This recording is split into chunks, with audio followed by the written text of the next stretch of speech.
Clara Brennan's hands wouldn't stop shaking as Samuel Holbrook tore their marriage contract in half. "You lied to me," he said, his voice cold as the Wyoming snow falling outside. "A barren woman is no wife to me." 23 days of travel. Every penny she had. All for 2 words that shattered her heart: get out.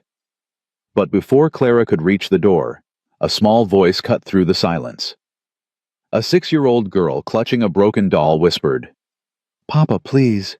She looks like Mama." Stay until the end to discover how a rejected woman became the heart of a broken family. Subscribe now and comment your city so I can see how far this story travels. The stagecoach jerked to a stop, and Clara Brennan's forehead slammed against the wooden frame hard enough to draw blood. "Silver Creek!" the driver hollered.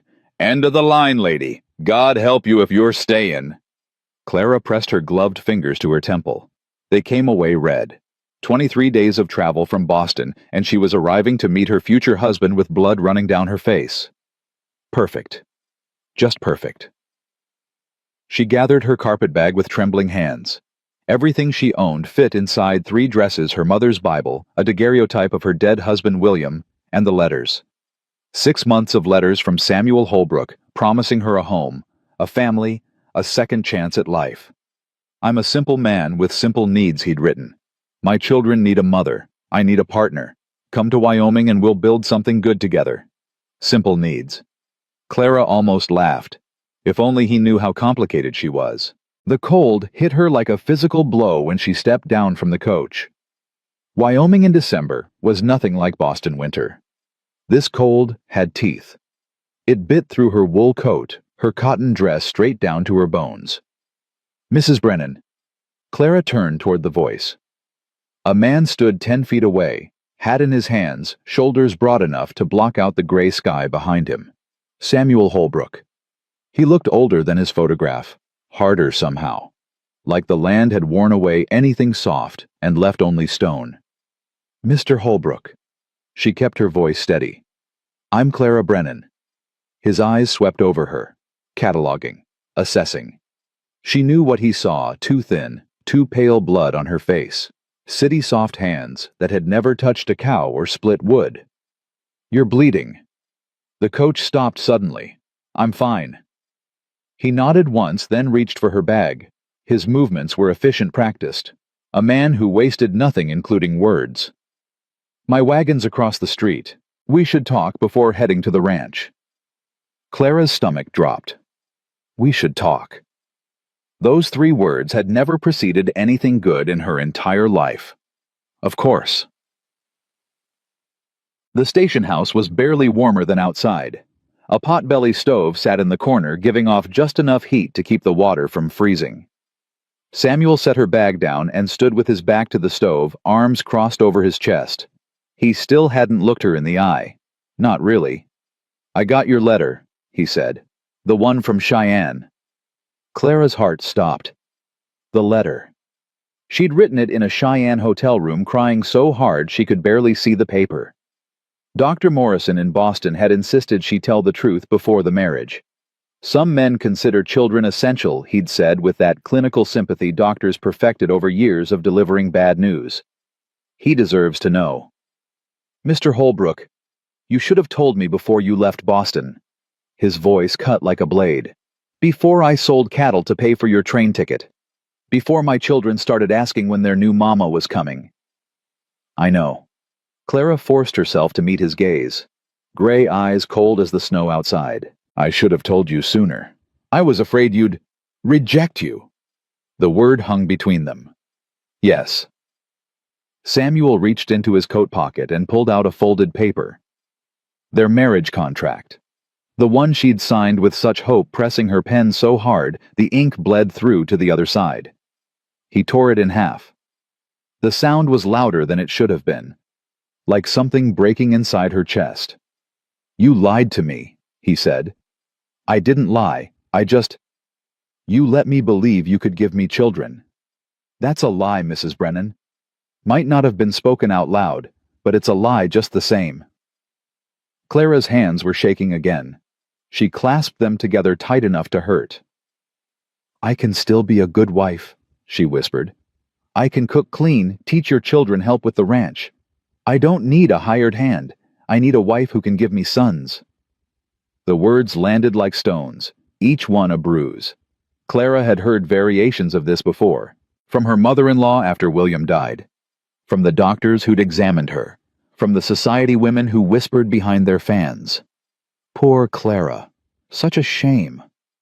What's a woman worth if she can't bear children? She'd thought coming west would be different. She'd thought Samuel Holbrook's letters, kind, practical, full of quiet humor, meant he saw her as more than a breeding mare. She'd been wrong. "I understand." Her voice came out flat, dead. "I'll take the next stage back to Cheyenne." "That won't be possible." Clara looked up. "Excuse me. Roads are closing. Next stage won't come through until spring." Samuel's expression didn't change. "You're stuck here, Mrs. Brennan, like it or not." 5 months. She was trapped in this frozen wilderness for 5 months with a man who looked at her like she was a problem to be solved. Clara's knees buckled. She caught herself on the edge of a chair, lowering herself down before she collapsed entirely. "I see." Samuel was quiet for a long moment. When he spoke again, some of the ice had left his voice. "I've got 3 children at the ranch. Emma's 12, Jack's 9, Lily just turned 6. Their mama died 2 years ago. Scarlet fever. I'm sorry. They need schooling. Emma reads well enough, but Jack struggles with his letters and Lily don't know hers at all. I can barely keep the ranch running and keep them fed." He paused, as if the next words cost him something. "You said in your letters you were a teacher back in Boston." "Yes, I taught at Mrs. Hartford's Academy for young ladies."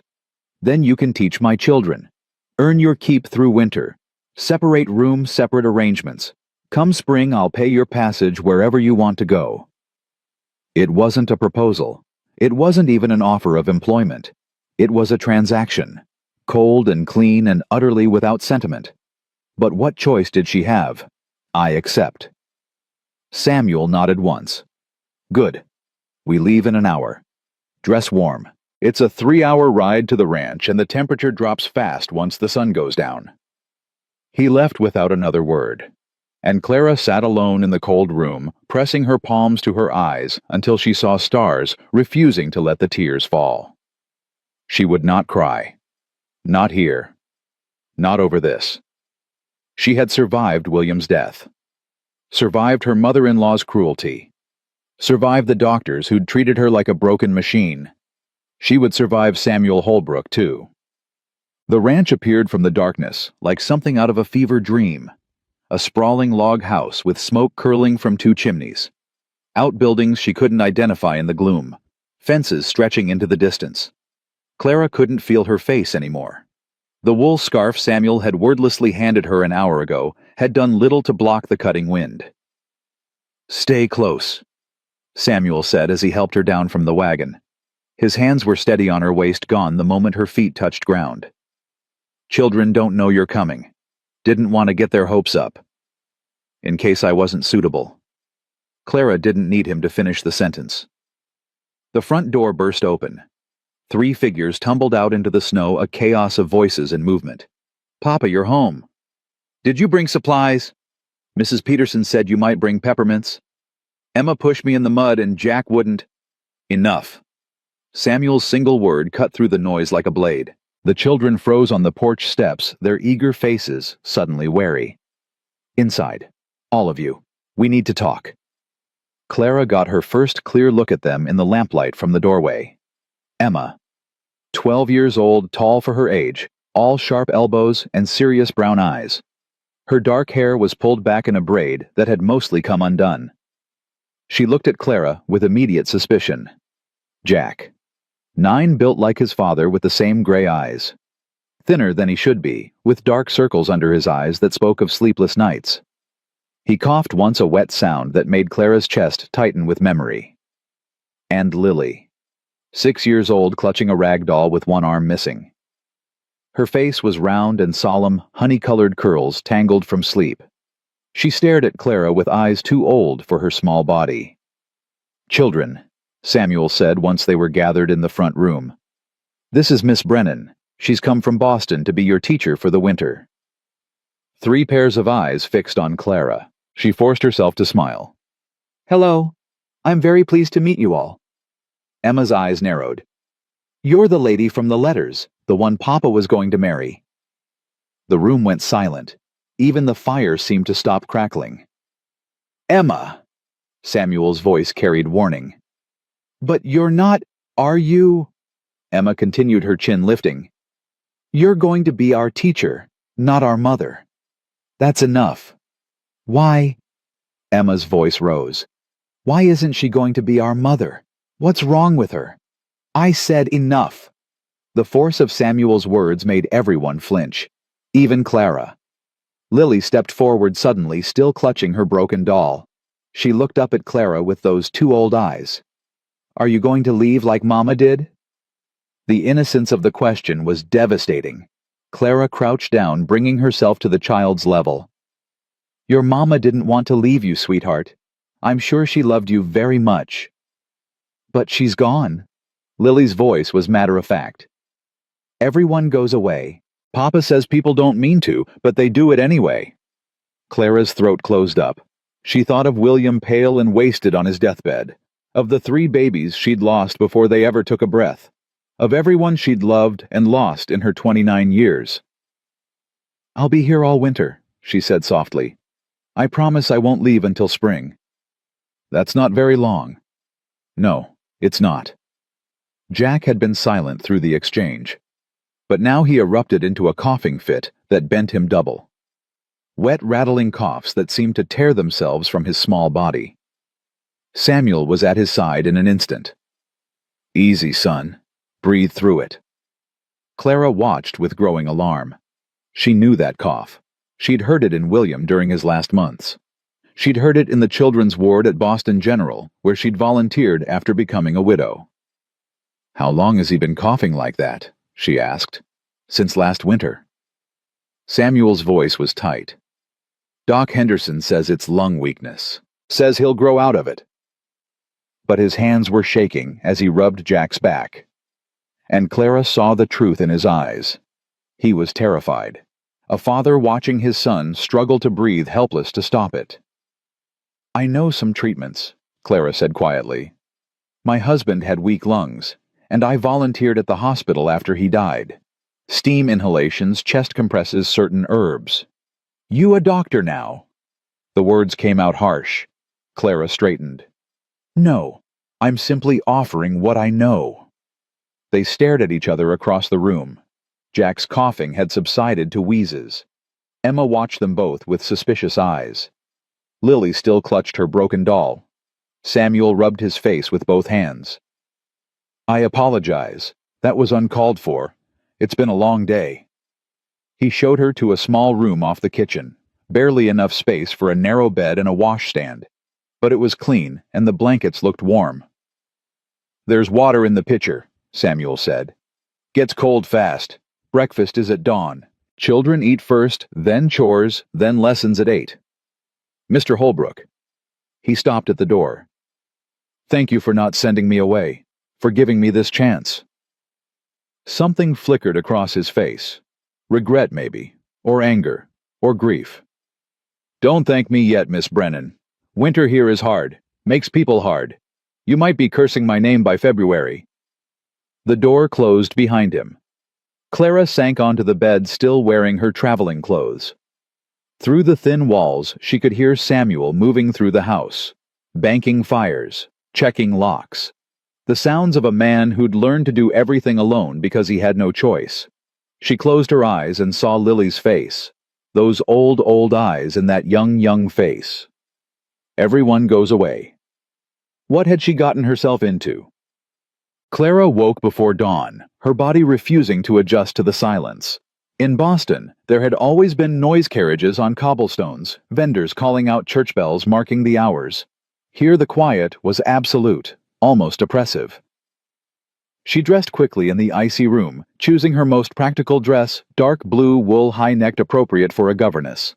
Not a bride. That fantasy was over. When she emerged into the kitchen, Samuel was already there pouring coffee from a battered tin pot. He looked like he hadn't slept. "Children are still in bed. You want breakfast? I can prepare it, if you tell me where things are." He gestured vaguely at the cupboards. "Oats in the blue tin. Molasses on the shelf. We eat simple here." They worked in awkward silence. Samuel stood by the window with his coffee, staring out at nothing. Clara figured out the rhythm of the old iron stove, finding a kind of comfort in the familiar motions of cooking. Footsteps announced the children's arrival. Lily appeared first, still in her nightgown, her hair wild around her sleep-soft face. She stopped in the doorway, staring at Clara with wide eyes. "You're still here? I told you I would be. I dreamed you left, like Mama." Clara's heart cracked. She crossed the kitchen and crouched down to Lily's level. "I'm not going anywhere, sweetheart, not until spring." "Promise. Promise." Emma and Jack arrived moments later. Emma was already dressed, her face carefully blank. Jack yawned widely, then started coughing again, short bursts that made him wince and press a hand to his chest. "Does your chest hurt?" Clara asked. Jack nodded, not meeting her eyes. "Since last night, after the coughing, it's not bad." "Let me see." She looked at Samuel, asking permission. After a moment, he nodded. Clara pressed her fingers gently against Jack's chest, feeling the rattle beneath his ribs. His lungs were congested, probably had been for months. The doctors would have called it consumption in its early stages. They would have sent him to a sanatorium to die with other children who couldn't breathe. But Clara had seen children recover from this, with the right care, with constant attention, with someone who refused to give up. "I'm going to make you a steam tent," she told Jack, "and a chest compress. It won't taste good, but it'll help you breathe." "How do you know?" "My little sister had the same thing when she was your age. She's grown now, living in Philadelphia, healthy as a horse." It was only partly a lie. Her sister Rebecca had recovered. But Rebecca also hadn't spoken to Clara in 3 years, not since Clara became damaged goods, unfit for polite society. "You promise?" Jack's voice was small. "That the steam will help?" Clara hesitated. She shouldn't promise. She wasn't a doctor. She didn't know if Jack's lungs were too far gone, if the damage was already permanent. But he was looking at her with such desperate hope. A 9-year-old boy who'd lost his mother and was terrified of losing himself. "I promise to do everything I can," she said carefully. "How's that?" Jack considered. Then he nodded. "Okay." The steam treatment seemed to help. By mid-morning, Jack was breathing easier, some color returning to his pale cheeks. He'd fallen asleep in the chair by the fire, and Clara had covered him with a blanket, sitting beside him to monitor his breathing. Samuel found her there when he came in from morning chores. His eyes swept over the scene, his son sleeping peacefully, Clara with her hand on Jack's forehead, checking for fever, the pot of herb-infused water still steaming on the stove. "He's better." "He is. The congestion is loosening. He should sleep through the night without coughing."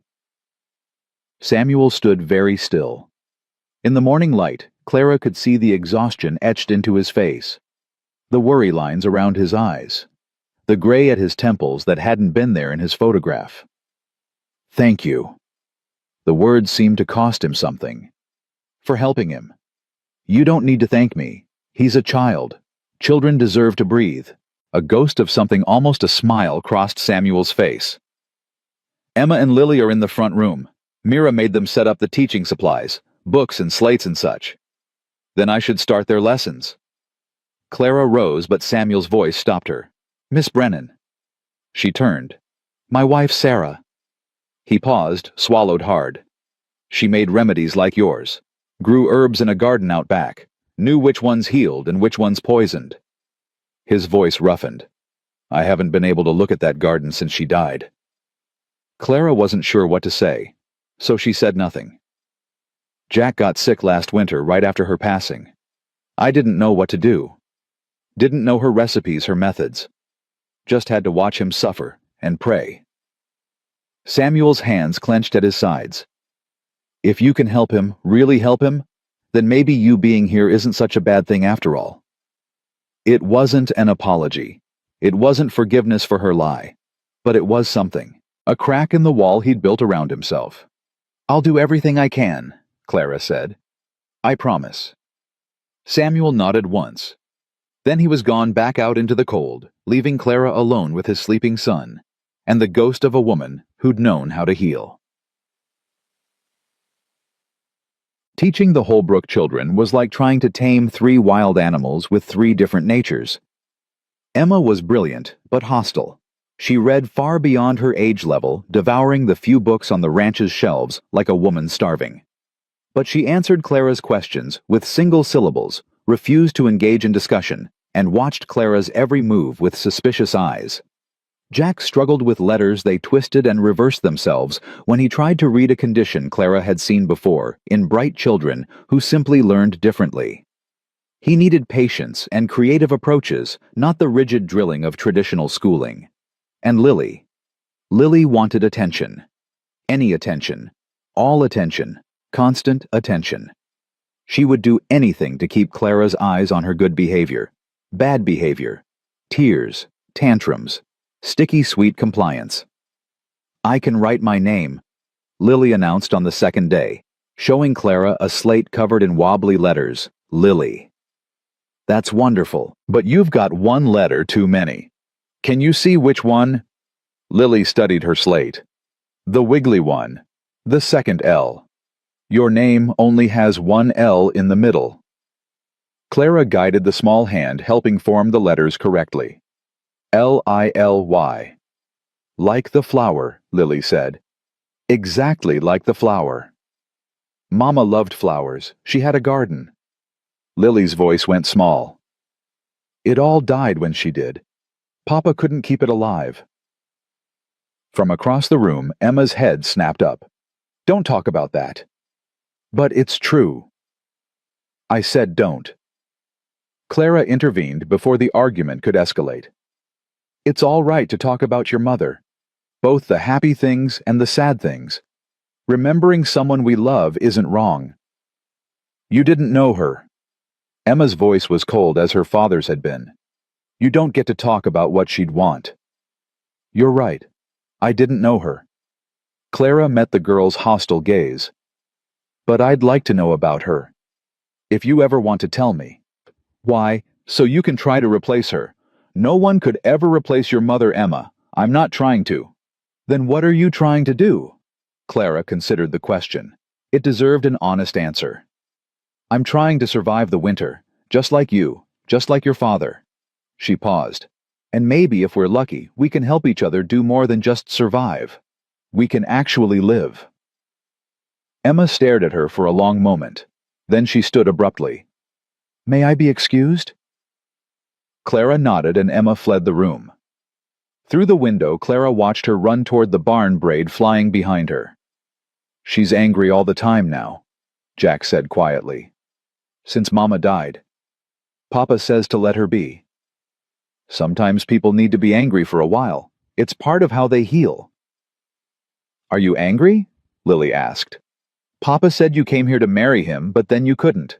That seems like something to be angry about." Out of the mouths of babes. "I was sad," Clara admitted. "And maybe a little angry. But your papa was honest with me. That matters more than anger. Do you still want to marry him?" Clara felt her cheeks warm. "That's not really an appropriate question, Lily." "Why not?" Because grown-up feelings are complicated." Lily considered this. "Emma says feelings aren't complicated. She says people just pretend they are so they don't have to be brave." Clara stared at the 6-year-old, momentarily speechless. For a child who'd lost her mother at 4, Lily had developed a startling clarity about the world. "Your sister is very smart," Clara finally said. "I know. She reads big books." Lily picked up her slate again. "Can you teach me to write Mama?" Clara's throat tightened. "Of course, sweetheart. Of course I can." The days began to blur into a rhythm. Wake before dawn, light the fires, prepare breakfast, teach the children, tend to Jack's cough, navigate Emma's hostility, absorb Lily's desperate affection, help with whatever chores she could manage, cook supper, clean up, fall into bed exhausted. Clara had never worked so hard in her life, but something was happening, something she hadn't expected. She was starting to feel like she belonged. Jack's cough improved with the steam treatments. After a week, he was sleeping through the night without waking up gasping. After 2 weeks, his cheeks had color, and he was running around the house with an energy that made Samuel's eyes shine. "You saved him."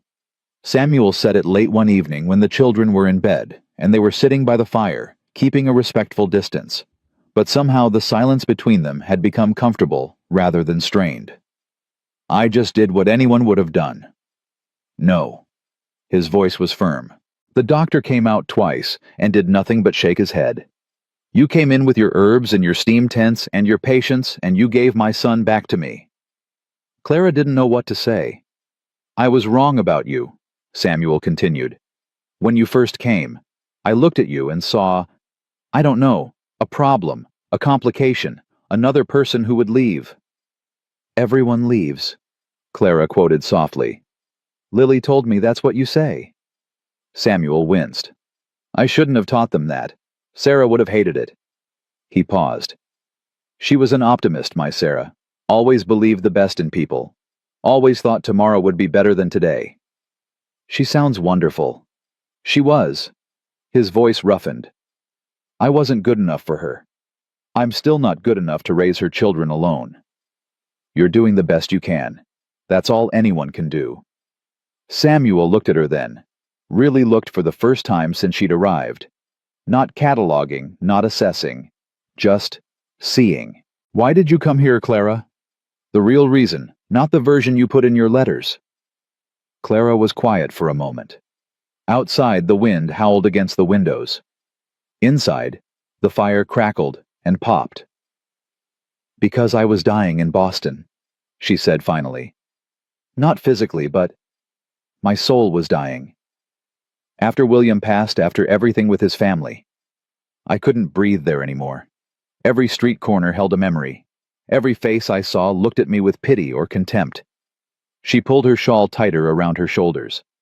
"I thought if I came west, started over, maybe I could become someone new, someone who wasn't just that poor widow who couldn't give her husband children."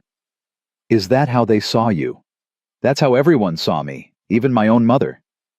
Clara's laugh was bitter. "She told me no respectable man would want me now, that I should become a governess or a nurse, something useful for a woman with no prospects. But you chose to become a mail-order bride instead." "I chose to bet on myself. I chose to believe that somewhere there was a man who would see me as more than a broken machine." She met his eyes. "I was wrong about that, but I don't regret coming." "Why not?" "Because of them." She gestured toward where the children slept. "Because of Jack's laughter when he can finally breathe. Because of Lily's arms around my waist when she's scared. Because of Emma's hostility." Clara smiled slightly. "Emma's courage. She's angry because she's scared. Scared that loving someone new means forgetting her mother. Scared that if she lets me in, I'll leave like everyone else." She paused. "But she's brave enough to show what she's really feeling. That takes more courage than pretending everything's fine." Samuel was quiet for a long moment. "You understand them," he said finally. "Better than I do sometimes, and I'm their father. You understand them plenty. You're just too close to see it clearly." "Is that supposed to make me feel better?" "It's supposed to make you feel human." Clara stood suddenly aware of how late it had gotten, how close they were sitting, how his eyes kept drifting to her mouth. "Good night, Mr. Holbrook." "Samuel." She paused at the doorway. "If we're going to be living in the same house for 5 months, you should probably call me Samuel." Clara felt something warm unfurl in her chest. Something dangerous. "Good night, Samuel." She fled to her room before she could do something foolish, like hope. The breakthrough with Emma came 3 weeks into December. Clara had assigned a composition exercise write about a person you admire. Jack wrote about his father, describing how Samuel could calm a spooked horse with just his voice. Lily wrote about Clara herself in wobbly letters that made Clara's eyes sting. Miss Clara is niece. She fixed my dole. I admire her. But Emma sat with her slate-blank knuckles white around her pencil. Can't think of anyone? I can think of someone. Emma's voice was hard. I just don't want to write about her. Your mother. Emma's head snapped up. Don't. Don't what? Don't say her name like you knew her. You didn't. You're just a stranger Papa brought home because he couldn't find anyone else. The words hurt. Clara let them hurt. You're right. I am a stranger, and I didn't know your mother. She pulled a chair close, sitting so they were eye to eye. But I'd like to know about her. Through you. Why? The word was almost aggressive. So you can pretend to care. So you can make Papa forget about her. Is that what you're afraid of? That your father will forget her? Emma's lip trembled. For a moment, she looked exactly like what she was, a 12-year-old girl who'd lost her mother and was terrified of losing anyone else. I'm already forgetting, Emma whispered.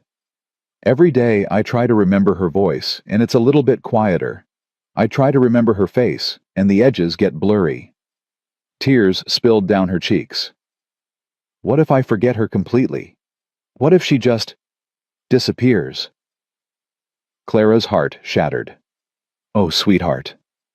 She reached out slowly, giving Emma time to pull away. Emma didn't pull away. She collapsed into Clara's arms, sobbing in great gasping breaths that shook her whole body. I miss her so much. I miss her so much. And Papa won't talk about her. And Jack gets sick when he cries. And Lily doesn't even remember. And I'm all alone with remembering. And it hurts. It hurts every single day. I know. Clara held her tighter. I know it does. They stayed like that for a long time, Emma crying while Clara murmured wordless comfort. Jack and Lily watched from across the room, uncertain what to do. Finally, Emma's sobs quieted. She pulled back, wiping her face with her sleeve. I got your dress wet. I don't care about the dress. Emma looked at her. Really looked for the first time since Clara had arrived. You lost someone too, didn't you? Someone you loved. Clara nodded. My husband, William, 3 years ago. Do you still miss him? Every day. But the missing changes. It starts as this giant boulder sitting on your chest crushing you, and slowly over time it shrinks. It doesn't disappear. It just becomes something you can carry. Emma considered this. Did you have children with your husband? Clara's throat closed. 3 babies. 3 small graves in Boston. 3 pieces of her heart she'd never get back. No, she whispered. I couldn't have children. That's why your father rejected me. Emma's eyes widened. He rejected you because you're barren. Yes. That's stupid. The word burst out of Emma with surprising vehemence. That's the stupidest reason I ever heard. Mama was barren after Lily was born. The doctor said she couldn't have no more babies. And Papa didn't stop loving her. He loved her even more. Clara felt the world tilt slightly. He did. Course he did. He said. Emma's voice softened. He said she'd already given him 3 perfect children, and he didn't need nothing else. He said she was the best thing that ever happened to him, and he'd rather have her and 3 kids than any other woman, and a dozen. Something cracked open in Clara's chest. Something that felt like hope, tender and terrifying. Can I still write about her? Emma asked quietly. For the assignment. I would love that. The page Emma produced was the most beautiful thing Clara had ever read. 3 pages, instead of 1, in careful script, describing Sarah Holbrook with such vivid detail that Clara felt she knew the woman, her laugh, her kindness, her garden, full of healing herbs, the way she sang hymns while she worked. By the time Clara finished reading, tears were streaming down her face. This is extraordinary, Emma. Her voice was thick. Your mother would be so proud of you. For the first time since Clara had arrived, Emma smiled. A real smile, small but genuine. Thank you, Miss Clara. Thank you for sharing her with me. That night, Clara found Samuel on the front porch despite the cold. She was learning this was his thinking place, his grieving place. She wrote about her mother today, for an assignment. Samuel was quiet for a long moment. She doesn't talk about Sarah, not to me. She's afraid it hurts you. It does, but not the way she thinks. He turned to look at Clara, and in the moonlight, his face was all shadows and sharp edges. Sarah would have liked you.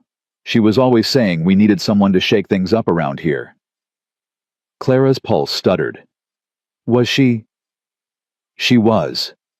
Samuel's voice dropped. And I think I was wrong. About what I said when you arrived. About needing more children. Samuel. I have 3 children who need a mother. 3 children who are starting to love you. He paused. And I'm starting to... I don't know what I'm starting, but it's something. Something I didn't expect. Clara's heart was pounding so hard she could barely hear him over the blood rushing in her ears. I'm here until spring, she said softly. That's what we agreed. And after spring... Before she could answer, a scream tore through the night. Lily's scream. High and terrified. They ran. Lily was sitting up in bed sobbing hysterically, reaching for something that wasn't there. Mama! Mama, don't go.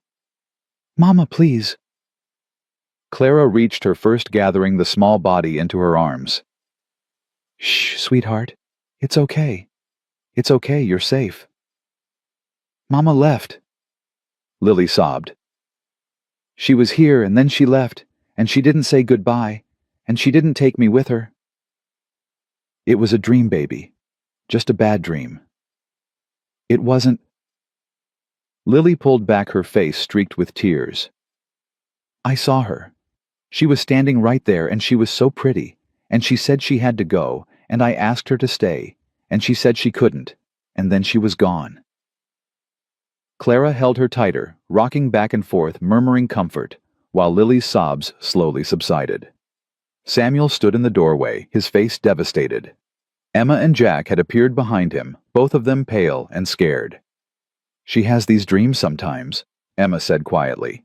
Since Mama died, she never remembers them in the morning.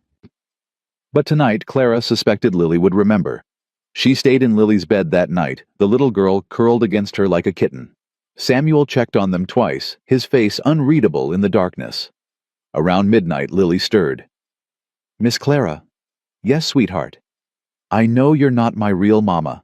The little voice was sleepy, but clear. But could you stay anyway? Even after spring, could you be our mama who stays? Clara's eyes burned. I don't know, baby. That's not just up to me. Papa wants you to stay. I can tell. How can you tell? Because he smiles when he looks at you. He hasn't smiled since Mama died. Lily yawned. I think Mama sent you, from heaven, because she knew we needed you. Clara couldn't speak, couldn't breathe. Lily fell back asleep, her small hand curled around Clara's fingers, and Clara lay awake until dawn thinking about second chances, about broken families that might just fit together, about the terrifying possibility that she had finally found where she belonged.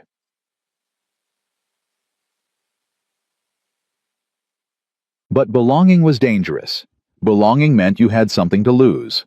And there were men in Silver Creek who wanted the Holbrook ranchmen who would do anything to get it. Clara didn't know it yet, but the real fight was just beginning. The next morning, Clara woke with Lily still pressed against her side, the child's small fingers tangled in Clara's nightgown. For a moment she forgot where she was. Forgot the rejection, the frozen wilderness, the arrangement that was supposed to be temporary. Then Lily stirred, and everything came flooding back. You stayed, Lily whispered, her voice thick with sleep. I told you I would. People say that. They don't always mean it. Clara smoothed the tangled curls back from Lily's face. I mean it, sweetheart. I'm not going anywhere. She carried those words with her through the morning chores, turning them over in her mind like stones. I'm not going anywhere. But that wasn't true, was it? Come spring, she'd be on a stage back to Cheyenne, back to a life that had nothing left for her. Unless... Unless Samuel meant what he'd said on the porch last night. Unless the something he was starting to feel was the same something that had taken root in her own chest, growing stronger every day, despite her best efforts to stop it. She was measuring oats into the pot when Samuel came in from the barn, stamping snow from his boots. He stopped when he saw her, and something passed between them. An acknowledgement of what had almost been said last night before Lily's nightmare interrupted. "How is she?" "Sleeping peacefully now. I stayed with her." "I know. I checked." Samuel moved to the stove, pouring himself coffee. 3 times. Clara's cheeks warmed. "You didn't have to do that." "Couldn't sleep anyway." He was quiet for a moment, staring into his cup. "She hasn't had a nightmare that bad in months. Thought we were past it. Grief doesn't work like that. It comes in waves. Sometimes the waves are small, and sometimes they knock you flat." Samuel looked at her. "Speaking from experience. 3 years of it." The silence stretched between them, but it wasn't uncomfortable. It was the silence of 2 people who understood each other's pain without needing to explain it. "Clara." Samuel's voice dropped. "About what I said last night." The front door crashed open. Emma stood in the doorway, her face flushed from running, her breath coming in ragged gasps. "Papa, there's men outside, 3 of them. They're wearing guns." Samuel's expression transformed. The gentle, uncertain man from a moment ago vanished, replaced by someone harder. Someone dangerous. "Stay inside, all of you." He grabbed his rifle from above the door and was gone before Clara could speak. She ran to the window, Emma pressing close beside her. 3 riders sat on horseback near the barn, their horses pawing impatiently at the snow. Even from this distance, Clara could see they were well armed. Well dressed, too. These weren't drifters or outlaws. These were men with money. The one in front swung down from his horse as Samuel approached. He was tall, with silver hair beneath his hat, and the confident posture of a man used to getting what he wanted. "Who is that?" Clara asked. Emma's voice was tight. "Marcus Thornton. He owns half the valley." "What does he want?" "Our ranch. He's been trying to buy it since Mama died." Through the window, Clara watched the conversation unfold. She couldn't hear the words, but she could read the body language. Samuel stood rigid, one hand on his rifle. Thornton gestured expansively, smiling, as if they were discussing the weather rather than whatever had brought 3 armed men to the ranch before breakfast. Then Thornton said something that made Samuel's shoulders go tight. His grip on the rifle shifted. "He's going to do something stupid," Emma breathed. "Papa, don't." Clara was moving before she could think. Out the door, across the porch, into the biting wind. She heard Emma call after her, but she didn't stop. "Mr. Holbrook." She kept her voice calm, steady. The voice she'd used with unruly students at Mrs. Hartford's academy. "Breakfast is getting cold." All 4 men turned to look at her. Samuel's expression was thunderous. Thornton's was interested. "Well, well." Thornton removed his hat, revealing more silver hair slicked back from a face that might have been handsome once. "Samuel, you didn't mention you had company." "She's the children's teacher." Samuel's voice was flat. "Nothing more." "The children's teacher." Thornton's smile widened. "All the way out here in the middle of winter." His eyes swept over Clara, and she felt herself being assessed, catalogued. "You must be the mail-order bride I heard about. The one from Boston." Clara kept her face a neutral. "I don't believe we've been introduced." "Marcus Thornton. I own the Thornton Cattle Company." He said it like she should be impressed. "And you are Clara Brennan." "Brennan?" Thornton's eyebrows rose. "Not Holbrook. The lady's name is her own business." Samuel stepped forward, putting himself between Clara and Thornton. "And you still haven't answered my question. What are you doing on my land?" "Just a friendly visit, Samuel. Wanted to check on you and the children. Make sure you're surviving the winter." "We're surviving fine." "Are you?" Thornton's gaze drifted to the barn, the house, the fences. "Ranch looks like it's struggling. Roof needs patching. Fence posts are rotting. That barn's going to collapse under a heavy snow." "Nothing I can't handle." "Of course not. You're Samuel Holbrook. You can handle anything. Thornton's voice dripped with false admiration. But handling and thriving are different things. A man alone with 3 children trying to work a ranch this size. He shook his head. It's too much, even for you. I'm not alone. No. Thornton glanced at Clara. The temporary teacher. She'll be gone come spring. Then what? The question hung in the air. Clara saw Samuel's jaw tighten, saw his knuckles go white around the rifle. Get off my property, Marcus. Just think about my offer. That's all I'm asking. Thornton mounted his horse with the ease of a man who'd spent his life in the saddle. I'm offering a fair price. More than fair. You take it, you can start over somewhere else. Somewhere easier. Give those children a real life instead of watching them freeze and starve out here. My children are fine. Are they? Thornton's eyes found Clara again. That boy of yours was coughing up blood last winter. Heard it from the doctor. Weak lungs, he said. Getting worse every year. He smiled, and there was nothing friendly in it. Cold like this will kill him eventually. You know that. Samuel moved so fast Clara barely saw it. One moment he was standing still. The next he had Thornton by the coat, yanking him half out of the saddle. You ever talk about my son again, I'll put a bullet between your eyes. The 2 men behind Thornton went for their guns. Clara's heart stopped. Samuel. She kept her voice calm, even though her hands were shaking. Let him go. Listen to the lady. Thornton wasn't smiling anymore. You don't want to start something you can't finish. For a terrible moment, Clara thought Samuel was going to do it anyway, going to throw the first punch and give Thornton's men an excuse to shoot. Then Samuel released him, stepped back. His face was carved from stone. Get off my land. Don't come back. Thornton straightened his coat, his expression ugly. You'll regret this, Holbrook. I offered you a way out. Remember that when everything falls apart. He wheeled his horse and rode away, his men following. Clara didn't breathe until they disappeared over the ridge. What were you thinking?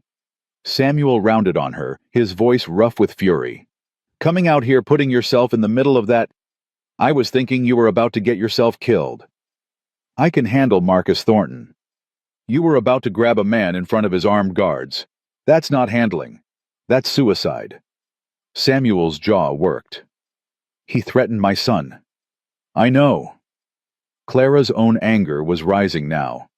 And if you'd gotten shot defending Jack's honor, how exactly would that have helped him? He'd have a dead father instead of just a sick one. The words landed like a slap. Samuel went very still. I'm sorry, Clara said immediately. That was cruel. I didn't mean... You're right. His voice was quiet, defeated.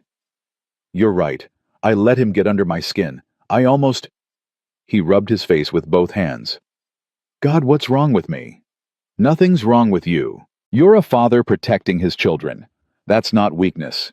It's love. Samuel looked at her, then really looked, and something in his expression made Clara's breath catch. You called me Samuel when you were trying to stop me. You called me by my name. Clara felt her cheeks flush. I wasn't thinking... I liked it. He stepped closer.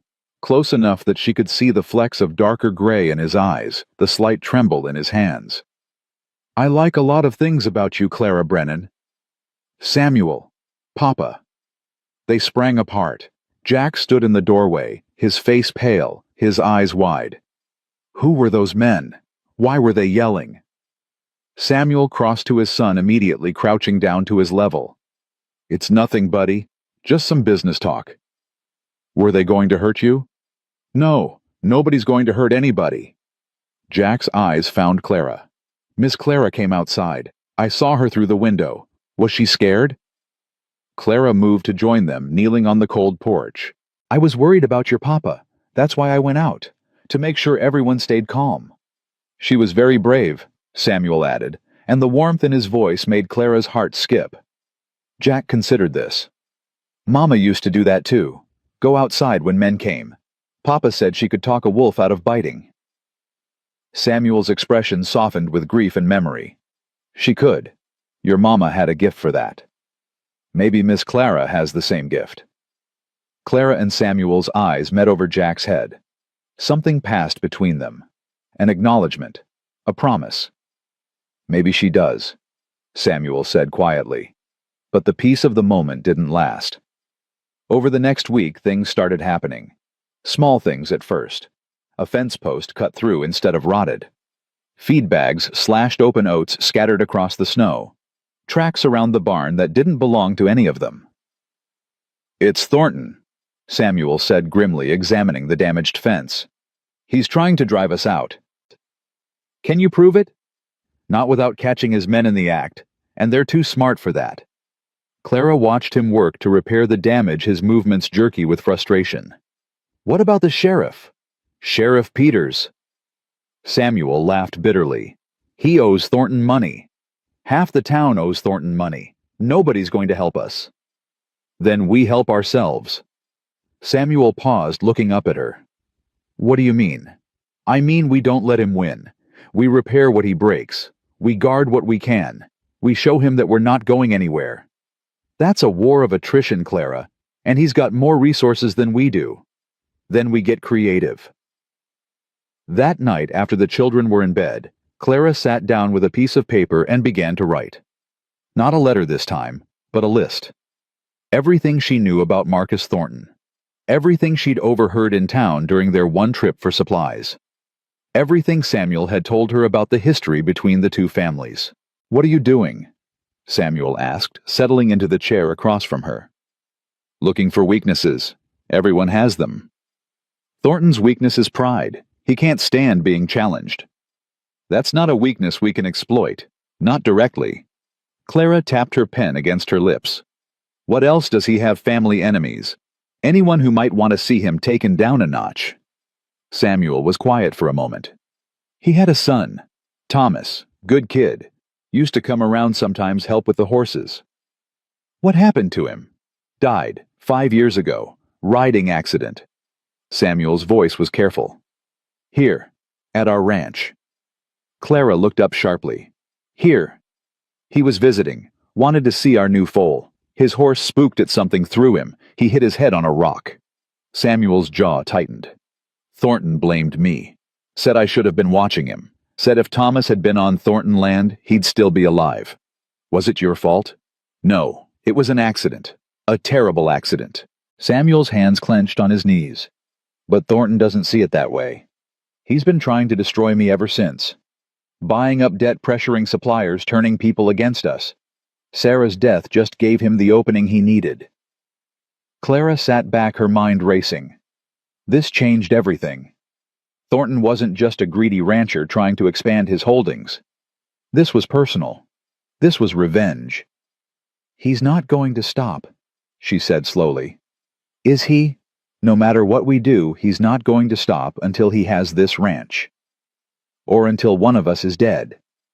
The words hung in the air between them, heavy and terrible. "Then we have to stop him first." Samuel shook his head. "Clara, you don't understand how things work out here. Men like Thornton." "I understand perfectly." Clara's voice was sharp. "I understand that bullies only have power because people let them. I understand that if we keep reacting to his attacks, we'll lose. We need to go on the offensive. And do what we can't match his money or his men."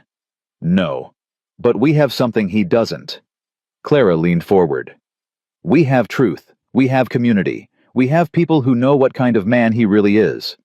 People who are too scared to stand against him. People who haven't been given a reason to be brave yet." Clara's eyes were bright with determination. "What if we gave them one?" Samuel studied her for a long moment.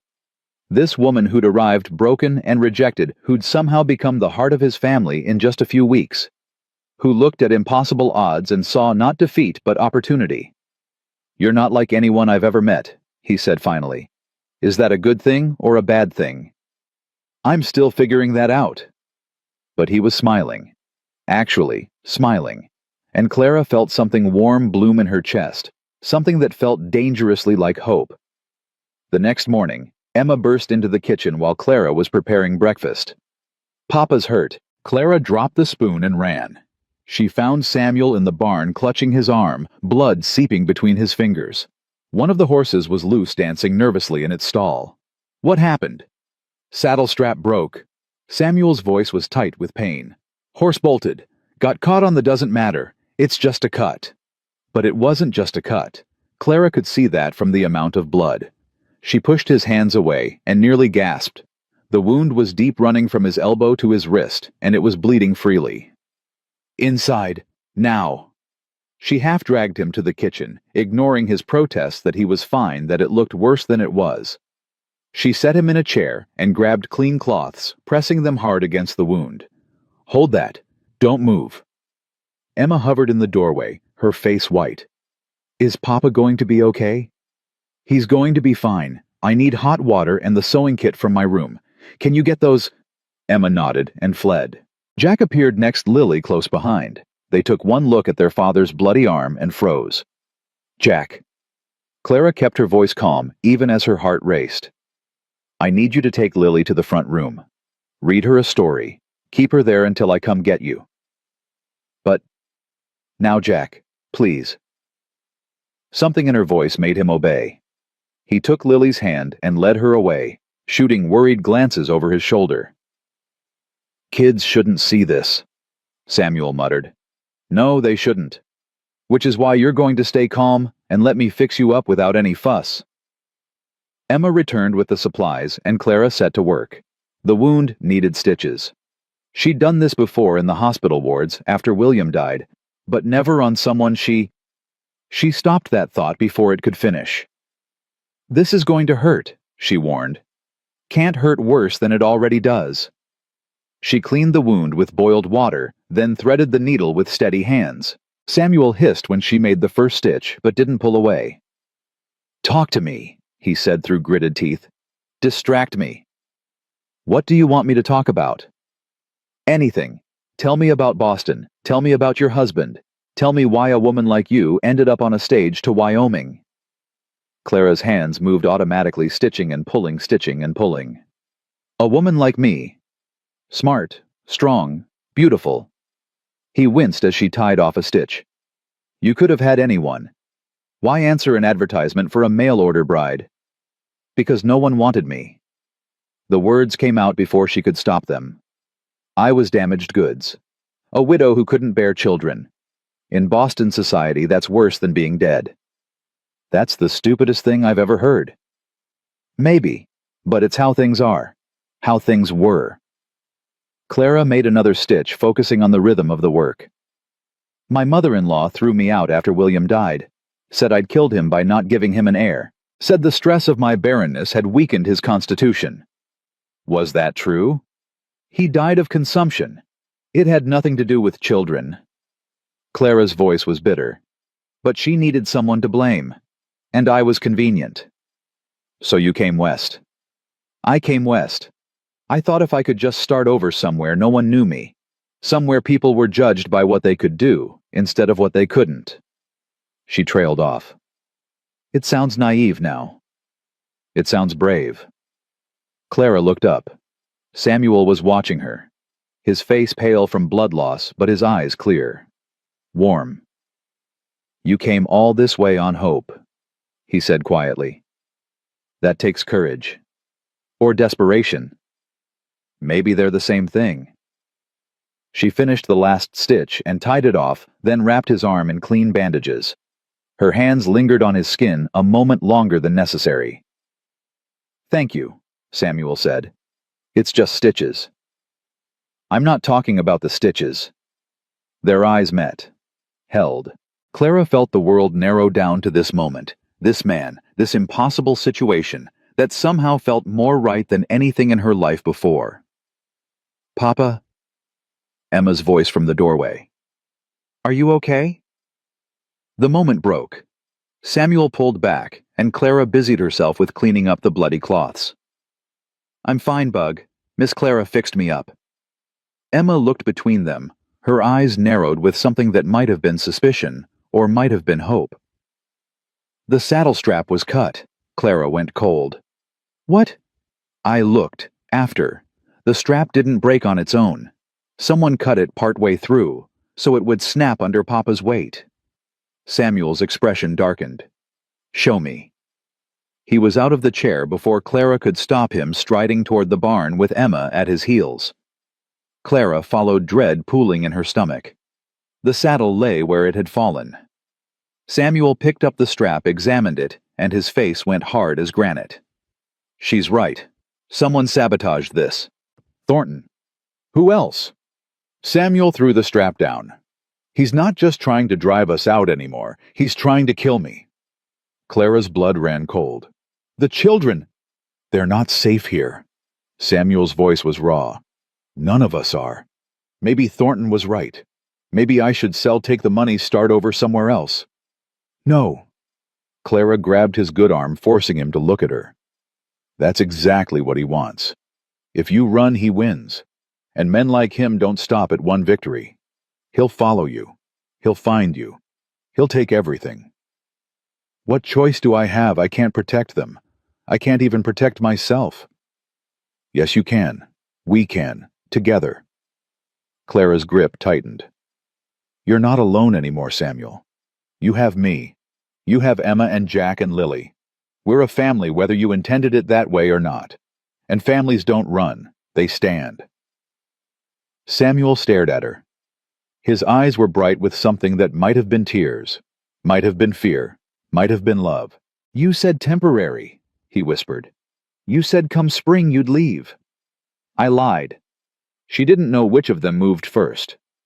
But suddenly, his good arm was around her waist, pulling her close, and his mouth was on hers, and nothing else existed except this moment, this man, this impossible, terrifying, wonderful feeling of finally being home. When they broke apart, both breathing hard, Clara saw Emma standing in the barn doorway, watching them, a small smile on her face. I knew it, Emma said. I knew you'd stay. Clara laughed, a sound caught between joy and tears. You're too smart for your own good. Mama always said that too. Emma walked forward, and for the first time she wrapped her arms around Clara's waist. I'm glad you're staying, Miss Clara. I'm glad you're going to be our mama. Clara held her tight, meeting Samuel's eyes over Emma's head. So am I, sweetheart. So am I. But even as she said it, she knew the fight wasn't over. Thornton was still out there, still plotting. And now that he'd tried to kill Samuel once, he wouldn't stop until he succeeded. Or until someone stopped him first. That night, after the children were asleep, and Samuel was resting with his injured arm, Clara sat by the fire and made a decision. She wasn't going to wait for Thornton's next attack. She wasn't going to play defense anymore. She was going to find a way to beat him. And if that meant putting herself in danger, if that meant risking everything she'd just found, then so be it. Because some things were worth fighting for. Some things were worth dying for. And this family, this broken, beautiful, impossible family that had somehow become her own, was worth all of that and more. Clara waited 3 days before putting her plan into motion. 3 days of watching Samuel struggle with his injured arm, of seeing the fear in the children's eyes every time a horse passed on the distant road, of lying awake at night, listening for sounds that didn't belong. 3 days of being afraid. She was done being afraid. I need to go to town, she announced at breakfast. Samuel looked up from his coffee. What for?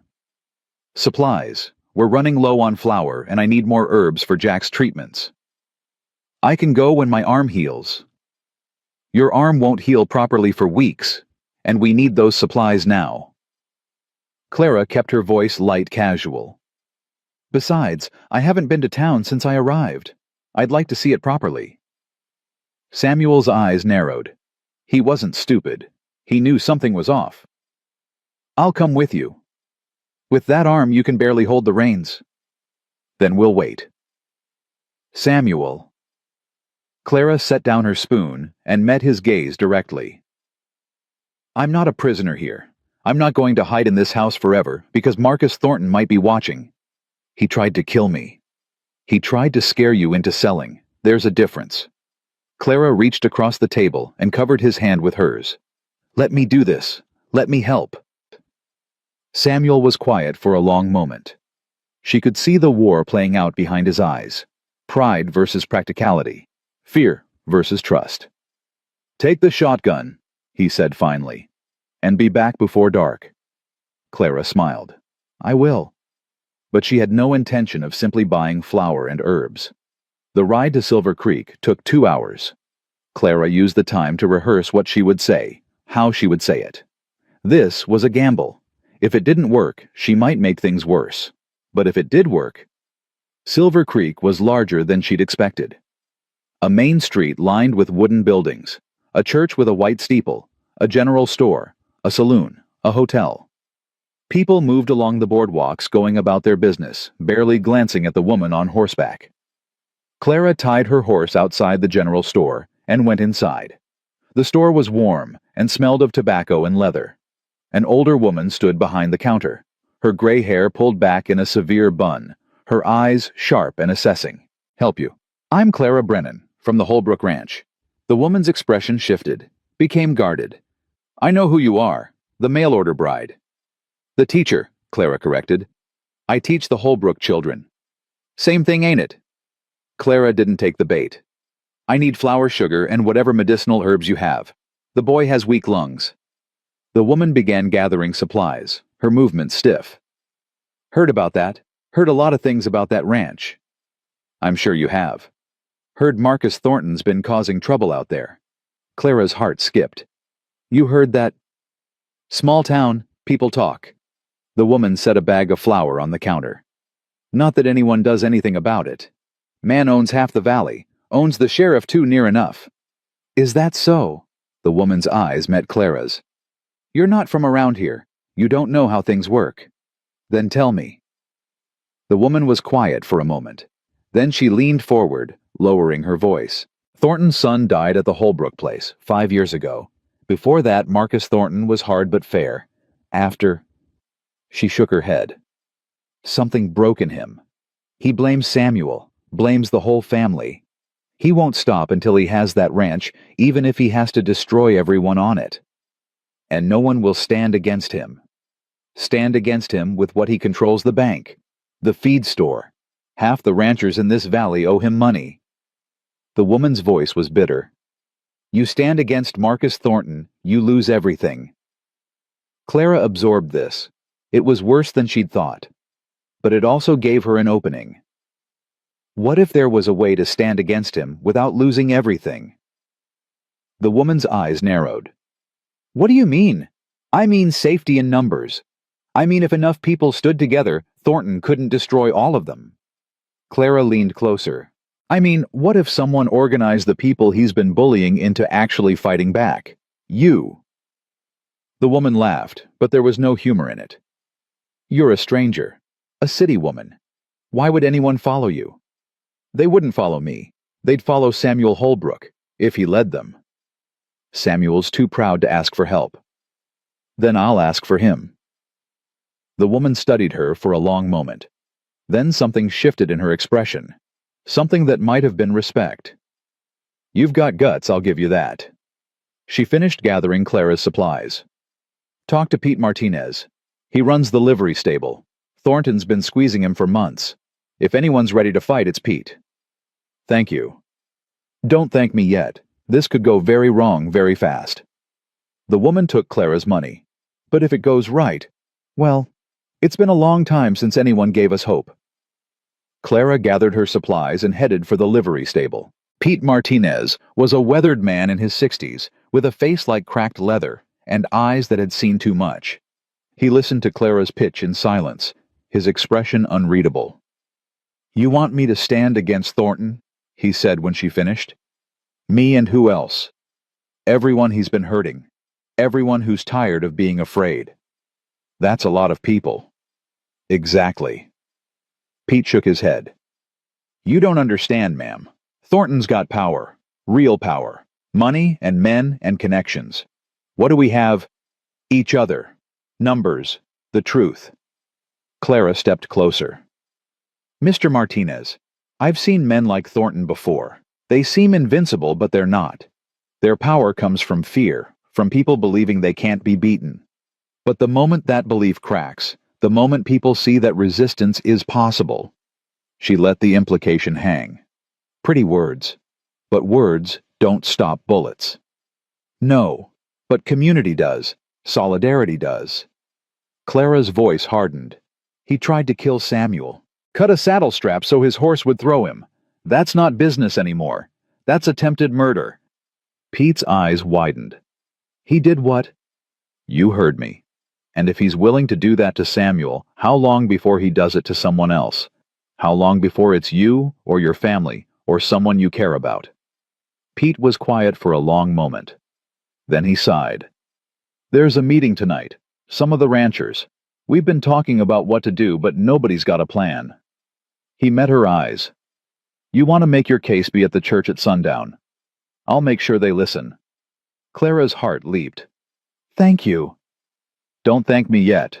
This might get us all killed. She rode back to the ranch with her heart pounding and her mind racing. She'd taken the first step. Now she had to convince Samuel to take the next one.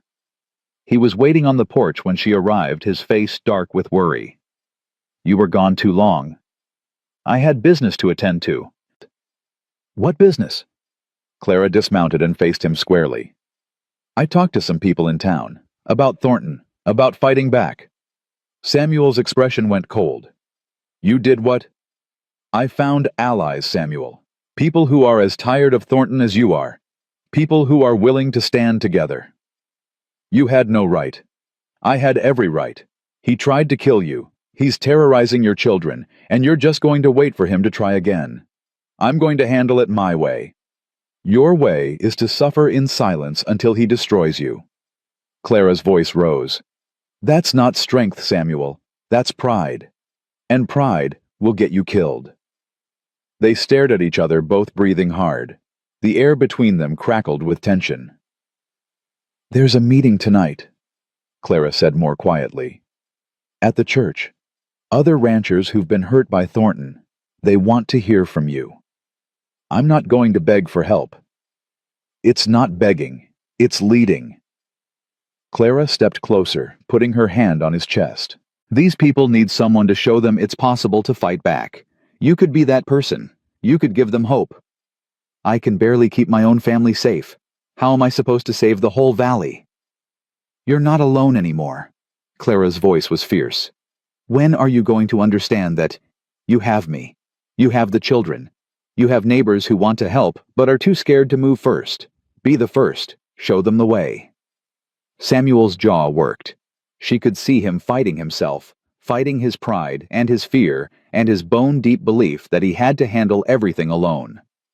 If this goes wrong, he said finally, if Thornton retaliates, then we'll face it together, all of us. The children need to see their father stand up for what's right. They need to learn that bullies only win when good people do nothing. Samuel closed his eyes. When he opened them again, something had changed. The hardness was still there, but beneath it was something else, something that looked like hope. All right, he said quietly. I'll go to the meeting. Clara felt tears prick her eyes. Thank you. Don't thank me yet. This might be the worst decision I've ever made. But he was smiling, just a little, and Clara knew in that moment that whatever came next, they would face it together. The church was packed. Clara hadn't expected so many people, at least 20 ranchers and their wives crowded into the small wooden building with its plain pews and simple altar. They'd come from all over the valley, bundled against the cold, their faces a mixture of hope and fear. Pete Martinez stood at the front waiting. When Samuel walked in, a murmur went through the crowd. Holbrook came. Didn't think he'd show. Maybe there's hope after all. Samuel made his way to the front, Clara at his side. He looked out at the assembled faces, these neighbors he'd known for years, but rarely spoken to, and Clara saw him straighten his shoulders. You all know why we're here. He began, his voice rough. Marcus Thornton has been squeezing this valley for years, taking what he wants, destroying anyone who gets in his way. Murmurs of agreement. I've been one of those people. He's been trying to drive me off my land ever since his son died, and I've been fighting him alone because I was too proud to ask for help. He paused, and Clara saw him glance at her, drawing strength. That was a mistake. I should have come to you years ago. Should have realized that we're stronger together than we are apart. His voice grew firmer. Thornton's power comes from our fear. from our isolation, from the belief that we can't beat him, but we can, if we stand together. How? Someone called out. He's got money men the sheriff in his pocket. We've got something better. We've got numbers. We've got the truth. And we've got the law if we take our case to the territorial office instead of relying on Sheriff Peters. Another murmur, this one surprised. There's a territorial judge coming through Cheyenne next month, Samuel continued. A man named Harrison who's got a reputation for fairness. If we can document what Thornton's been doing, the sabotage, the intimidation, the attempted murder, we can take it to him. Get a real investigation. One Thornton can't buy his way out of. He'll retaliate, Pete Martinez said. The moment he finds out what we're doing. Then we protect each other, watch each other's properties, pool our resources, make it clear that attacking one of us means attacking all of us. And if that's not enough, a woman's voice called out. Clara recognized her, the shopkeeper who'd given her the tip about Pete. Samuel's jaw tightened. Then we defend ourselves, however we have to. The room went quiet. Everyone understood what he wasn't saying.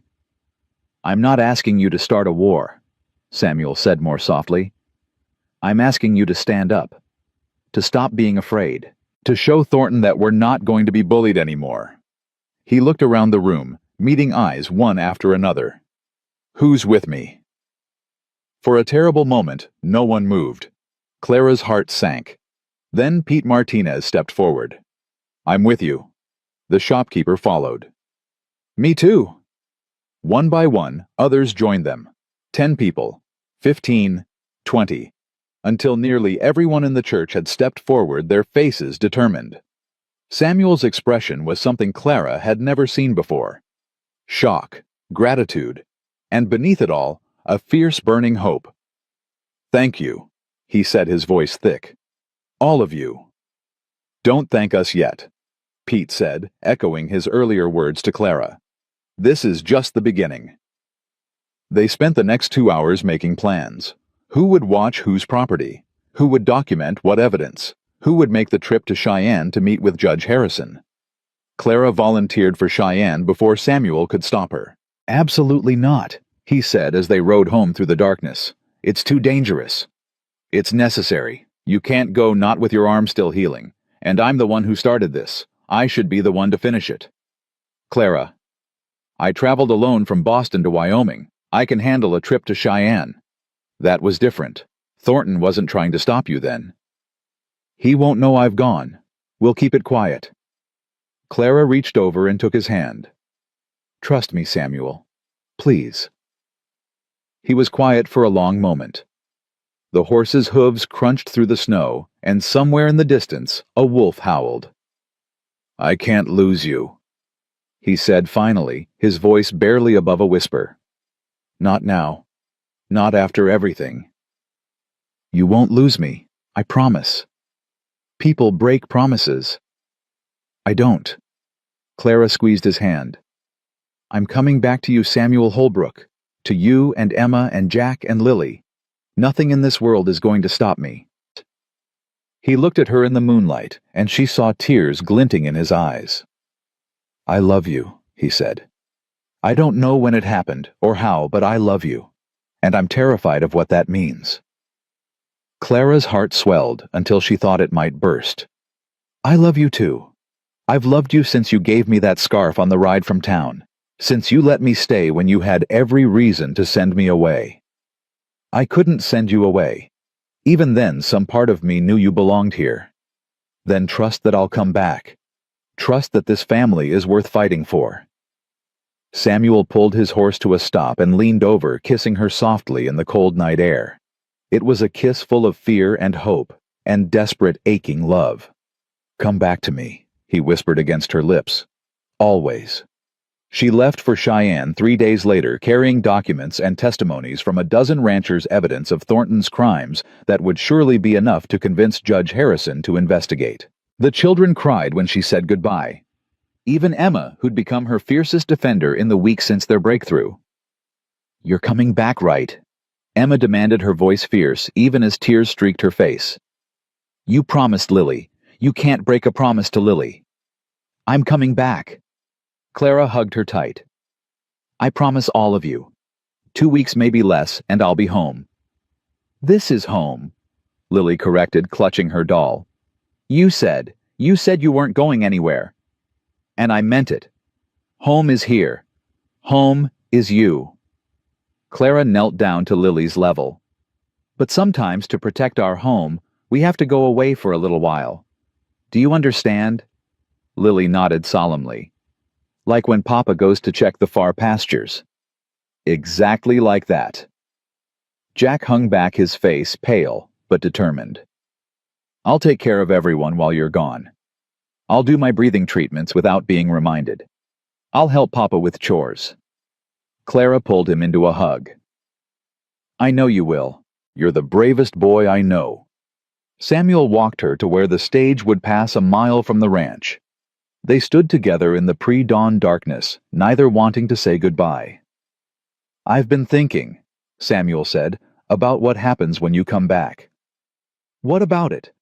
"I want to marry you, properly this time. Not a business arrangement. Not a desperate deal." He took her hands in his. "I want to stand in front of God and everyone and promise to love you for the rest of my life. If you'll have me." Clara felt tears spill down her cheeks. "Yes, yes, I'll have you. I'll have all of you." The stage appeared on the horizon, and Clara's heart clenched. It was time. 2 weeks, she said. "I'll be back in 2 weeks. I'll be counting every minute." One last kiss. One last look. And then she was climbing onto the stage, her documents clutched against her chest, watching Samuel's figure grow smaller and smaller until it disappeared entirely. She didn't know that Thornton had been watching. She didn't know that he'd already sent men ahead to Cheyenne. She didn't know that the hardest fight was still to come. All she knew was that she loved Samuel Holbrook and his children, and she would do whatever it took to protect them, even if it cost her everything. The journey to Cheyenne took 4 days. 4 days of rattling bones, frozen feet, and sleepless nights spent clutching the documents that could save everything. Clara kept them inside her coat, pressed against her heart, as if Thornton's men might materialize from thin air and snatch them away. She didn't know how right she was to be afraid. Cheyenne was chaos. Bigger than Silver Creek, louder, full of strangers pushing past each other on crowded boardwalks. Clara felt small and exposed, a country mouse dropped into a den of wolves. But she'd faced worse. She'd survived Boston society. She'd survived rejection. She'd survived a Wyoming winter with 3 children who didn't trust her and a man who didn't want her. She could survive this. The territorial office was a squat brick building near the center of town. Clara pushed through the doors and found herself in a cramped room full of clerks and paperwork, the air thick with tobacco smoke and the smell of ink. "Help you, ma'am." The clerk behind the counter looked bored. Young, pimpled spectacles perched on a nose that was too small for his face. "I need to see Judge Harrison. It's urgent." "Judge Harrison don't see walk-ins. You gotta make an appointment." "Then I'll make an appointment." The clerk consulted a leather-bound book. "Next available is March 15th. That was 6 weeks away. 6 weeks of Thornton having free rein to destroy everything Samuel had built. "That's not acceptable. I have evidence of crimes. Serious crimes. Attempted murder, intimidation, sabotage." The clerk's eyebrows rose slightly. "That's so." "Yes, that's so. And if Judge Harrison doesn't see this evidence soon, people are going to get hurt, maybe killed." "Look, lady, I don't make the rules. Judge Harrison's a busy man. He can't just drop everything because some rancher's wife has a complaint about her neighbor's fence." Clara felt her temper rising. This isn't about a fence. This is about a man who's been terrorizing an entire valley for years. A man who tried to kill my... She stopped. "My what? My employer. My fiancé. My family." Something flickered in the clerk's eyes. Interest, maybe. Or maybe just the entertainment of watching a desperate woman beg. "Tell you what," he said slowly. "Leave me your documents. I'll make sure the judge sees them." Clara's grip tightened on the papers inside her coat. Every instinct screamed not to let them out of her sight. "I'd prefer to present them myself." "Then come back in March." They stared at each other. Clara's mind raced. She could leave the documents and hope for the best. She could come back in March and pray Thornton hadn't burned the ranch to the ground by then. She could, "Is there a problem here?" The voice came from behind her, deep, authoritative, with a slight southern drawl. Clara turned. The man standing in the doorway was tall and silver-haired, dressed in a black suit that spoke of money and power. His eyes were sharp, assessing missing nothing. "Judge Harrison?" The clerk's tone changed instantly, becoming deferential. "This lady was just leaving." "Was she?" Harrison's gaze moved to Clara. "You're the one making all the noise about attempted murder." "Yes, sir. Clara Brennan from Silver Creek." Silver Creek. Harrison's expression shifted. "That's Thornton territory." "Yes, sir. And Marcus Thornton is the reason I'm here." Something passed across Harrison's face. Recognition, maybe. Or understanding. "Come with me, Mrs. Brennan. Let's talk in my office." Clara followed him down a narrow hallway, her heart pounding. This was it. This was her chance. Harrison's office was small but comfortable. He gestured for her to sit and took his own seat behind a cluttered desk. "Now then, tell me about Marcus Thornton." Clara told him everything. The years of harassment, the buyout attempts, the sabotaged saddle, the cut fence posts and slashed feed bags, the meeting at the church and the coalition of ranchers who'd finally decided to fight back. Harrison listened without interrupting. When she finished, he was quiet for a long moment. "You have documentation of all this." Clara pulled the papers from her coat and handed them over. Testimonies from Pete Martinez and the others. Records of property damage. A statement from the doctor who'd treated Samuel's arm. Harrison examined each page carefully. His expression grew darker with every one. "This is serious," he said finally. "If even half of this is true, Thornton's looking at criminal charges. It's all true. Every word." "I believe you." Harrison set the papers down. "But believing and proving are different things.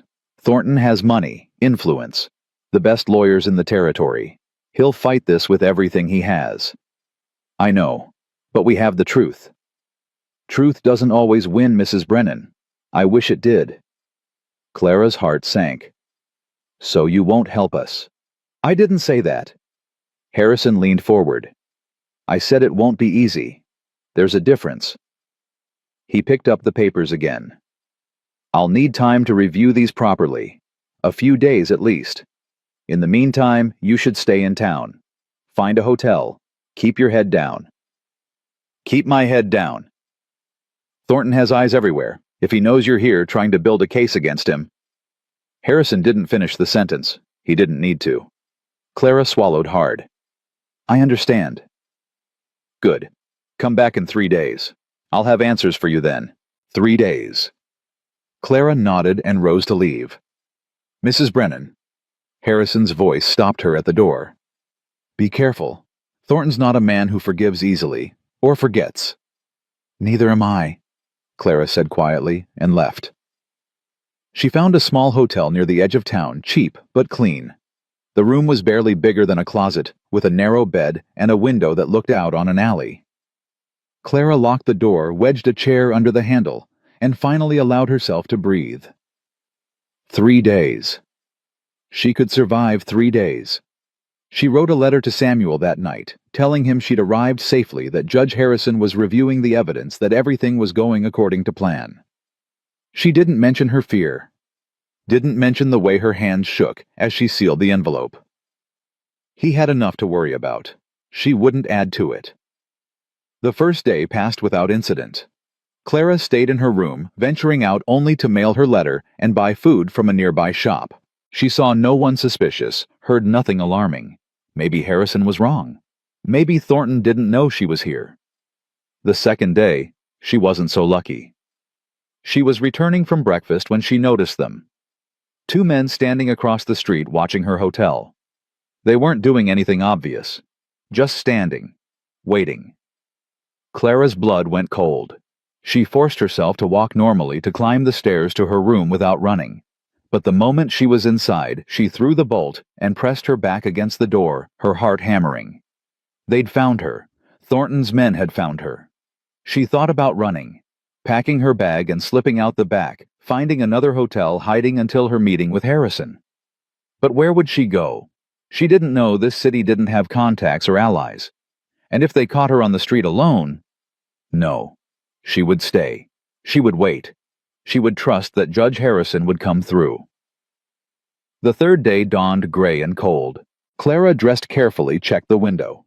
The men were gone and made her way to the territorial office. Harrison was waiting for her. His expression was grim. "Close the door, Mrs. Brennan." Clara obeyed, her stomach dropping. "What's wrong?" "Someone broke into my office last night. The documents you gave me, they're gone." The world tilted. What? All of them. Every testimony, every record. Gone. Harrison's voice was tight with anger. "And I have a pretty good idea who's responsible. Thornton. Can't prove it. But yes."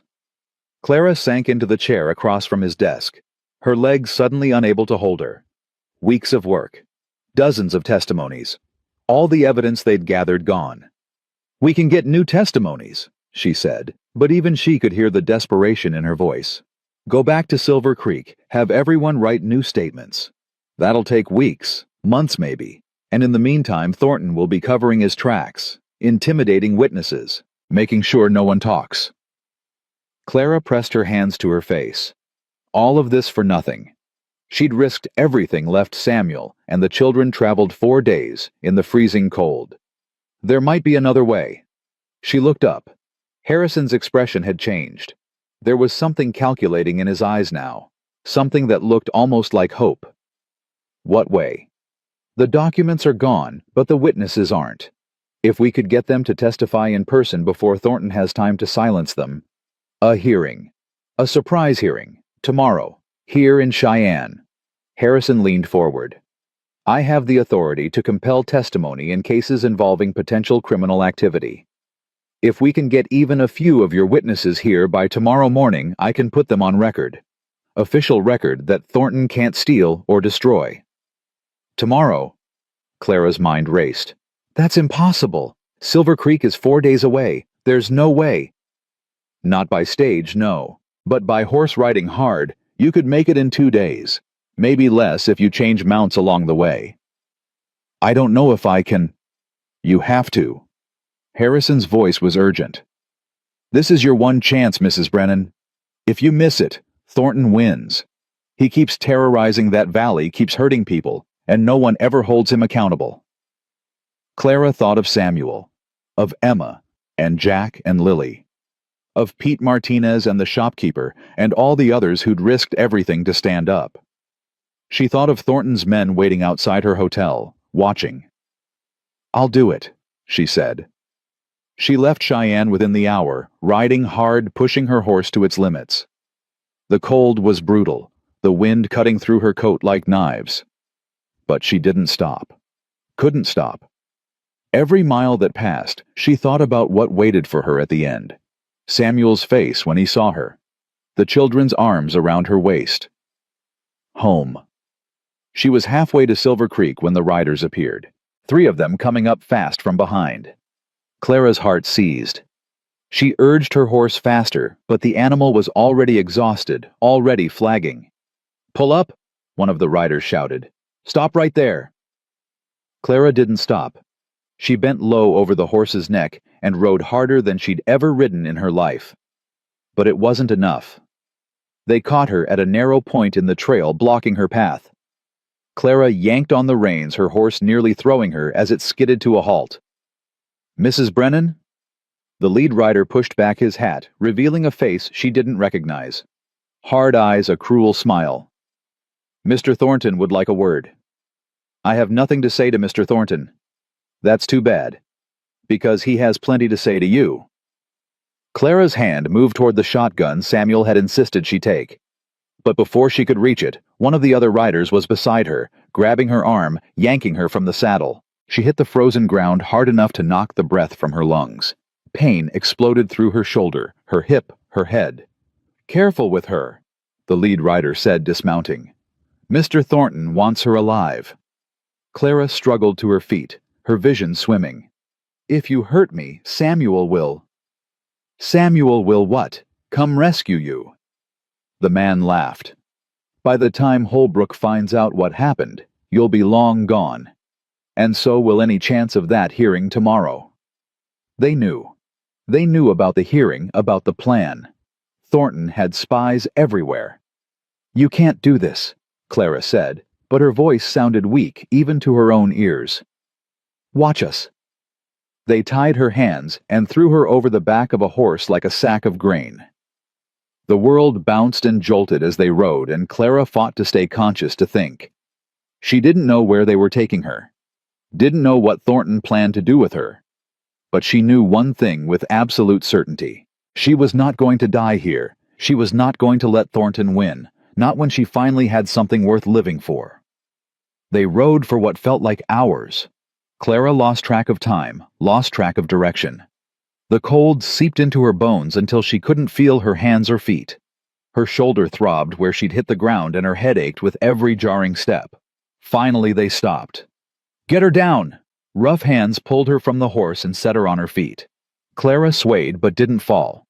She forced herself to stand straight to look her captors in the eye. They were at a cabin in the middle of nowhere. No other buildings in sight. No witnesses. Inside, they pushed her through the door into a single room with a cold fireplace and a rough wooden chair. One of the men shoved her into it and retied her hands behind her back. "Mr. Thornton will be here in the morning," the lead writer said. "Get comfortable." They left, locking the door behind them. Clara heard them settling outside, talking in low voices, laughing. She was alone. For a long moment, Clara let herself feel the fear. Let it wash over her, through her. She was tied up in the middle of nowhere, captured by Thornton's men with no way to reach Samuel or anyone else.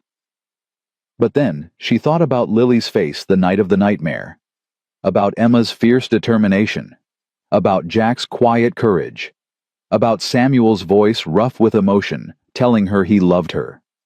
She thought about the family waiting for her, the life she'd finally found after years of loneliness and rejection, and the fear transformed into something else, something harder, something that felt a lot like rage. She wasn't going to give up. She wasn't going to let Thornton destroy everything she'd built. She was going to find a way out of this. And then she was going to make him pay. Clara tested the ropes around her wrists, tight but not expertly tied.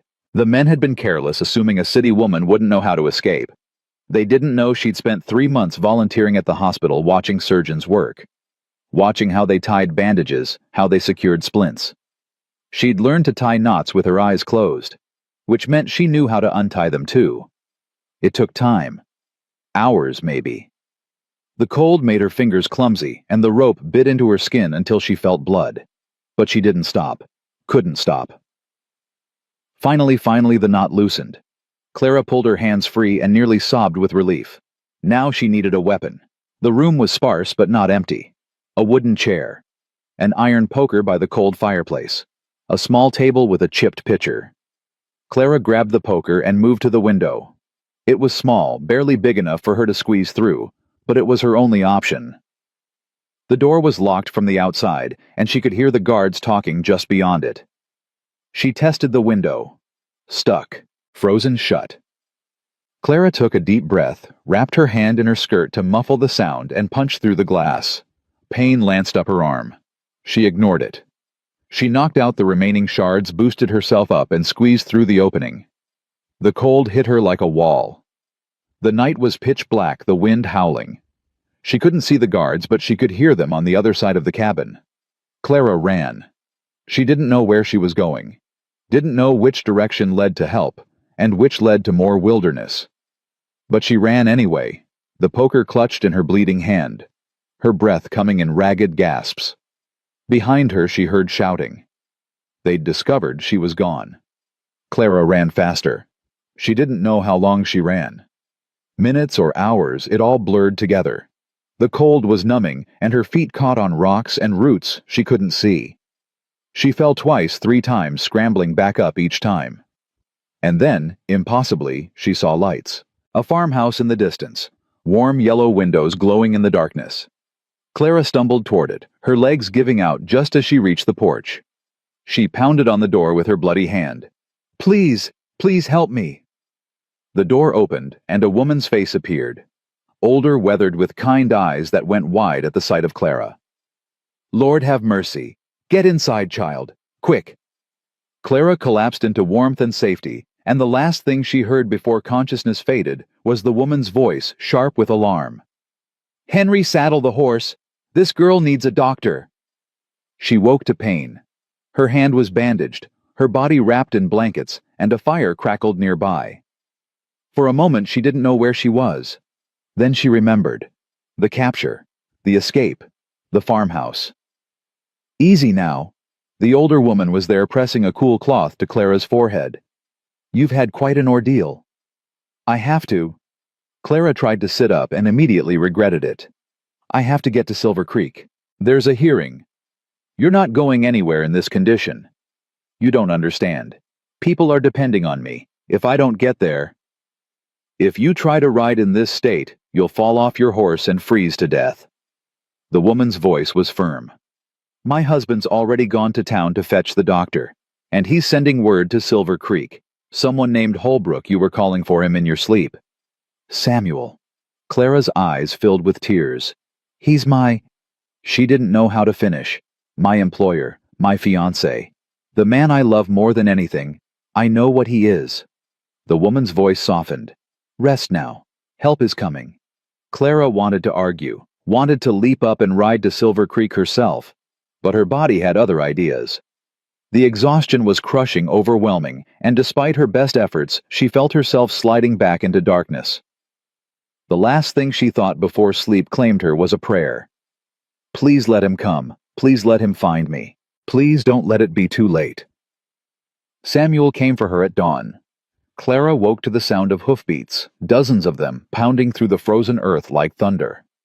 She pushed herself up, despite the pain, her heart racing, and then the door burst open, and he was there. "Clara." Her name on his lips was a prayer, and a curse, and a sob all at once. He crossed the room in 3 strides and pulled her into his arms so tight she couldn't breathe. "You're alive. God, you're alive. Samuel." She buried her face against his chest, breathing him in. Horses and leather and home. "How did you find me?" The farmer's husband rode through the night, found Pete Martinez first, and Pete found me. Samuel pulled back his hands, cupping her face, his eyes wild with fear and relief. "When I heard what happened, when I heard Thornton's men had taken you..." His voice broke. Clara saw tears streaming down his weathered face, and she realized she'd never seen him cry before. Not once. "I thought I'd lost you," he whispered. "I thought... I'm here." She pressed her forehead to his. "I'm here, and I'm not going anywhere." "The children were terrified. Emma tried to saddle her own horse to come find you. Jack hasn't stopped praying since we got word. And Lily..." Samuel's breath hitched. "Lily keeps asking if you're going to leave like her mama did." Clara's heart shattered. "I would never..." I know you wouldn't." He kissed her forehead, her cheeks, her lips. "But we need to get home. Now. Before Thornton realizes you escaped." "The hearing..." "Forget the hearing. You almost died, Clara. Nothing is worth that." "Everything is worth that." Clara pulled back, forcing him to look at her. "Samuel, if we give up now, Thornton wins. All of this, everything we risked, will be for nothing. I don't care about winning. I care about you. And I care about those children growing up in a valley controlled by a tyrant. I care about Emma and Jack and Lily having a future where they're not afraid." Clara's voice was fierce despite her exhaustion. "I didn't survive Boston and rejection and a Wyoming winter just to give up now." Samuel stared at her. Then slowly the corner of his mouth lifted. "You're the most stubborn woman I've ever met. That's why you love me." "God help me, it is." He sighed heavily. "All right, what's the plan?" Clara's mind was already racing. "The documents are gone, but Judge Harrison said if we could get witnesses to Cheyenne for a surprise hearing, that's a 4-day ride. 2 if we push hard. Harrison gave me until tomorrow morning." "That's impossible." "Maybe." Clara met his eyes. But impossible is just another word for worth trying. Samuel was quiet for a long moment.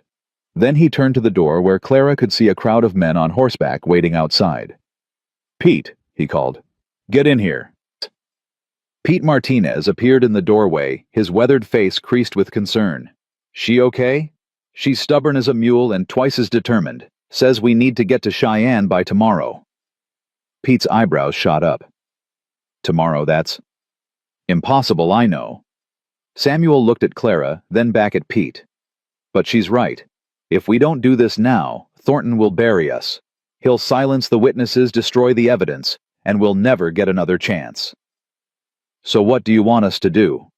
Samuel took a deep breath. "Split up. Some of us ride to Cheyenne with Clara. The rest go back to Silver Creek and bring whoever's willing to testify. We meet at the territorial office tomorrow at dawn."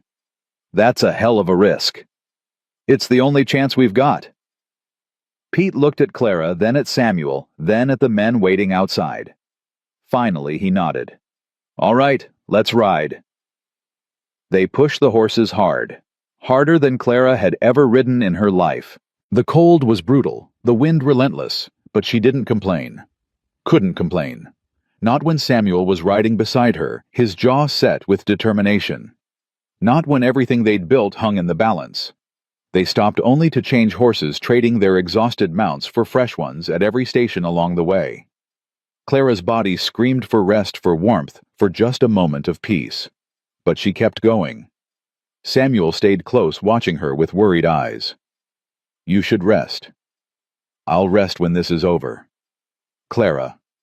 "I mean it, Samuel. I didn't escape that cabin and walk through a blizzard just to give up now." He didn't argue again.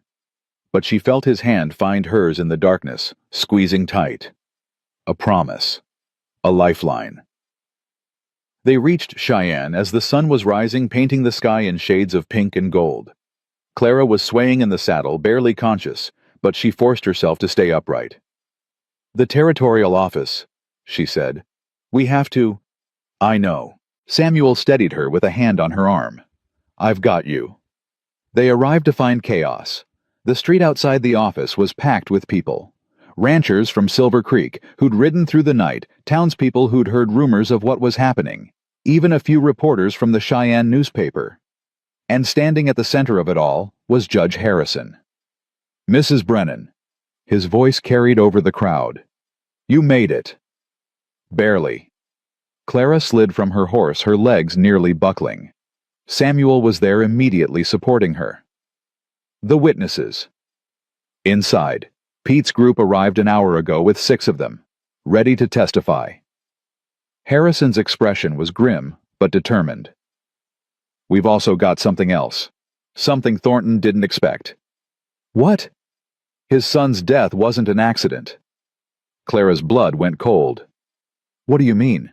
"One of Thornton's former ranch hands came forward last night.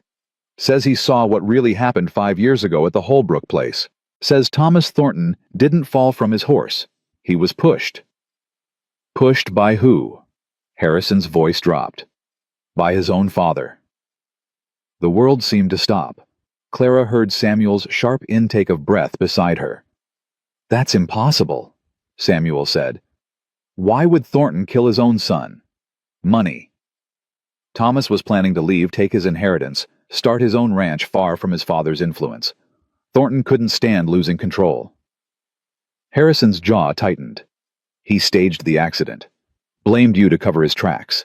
And he's been trying to destroy you ever since, not out of grief, but out of guilt." Clara felt sick. All these years Samuel had carried the weight of believing he was responsible for a boy's death. And the whole time the real killer had been playing the victim. "Can you prove it?" she asked. "The ranch hand is willing to testify. Along with everything else you've gathered, it should be enough." Harrison looked at her with something like respect. "You started this, Mrs. Brennan. Now let's finish it." The hearing was unlike anything Clara had ever experienced. The territorial office was transformed into a makeshift courtroom, packed with witnesses and spectators, and at least 3 newspaper reporters scribbling furiously in their notebooks. Judge Harrison presided from behind his desk, his expression severe. And across the room, looking like a man who'd been dragged to his own execution, sat Marcus Thornton. He'd been arrested that morning, caught trying to flee the territory. Now he sat in chains, his silver hair disheveled, his fine clothes wrinkled and stained.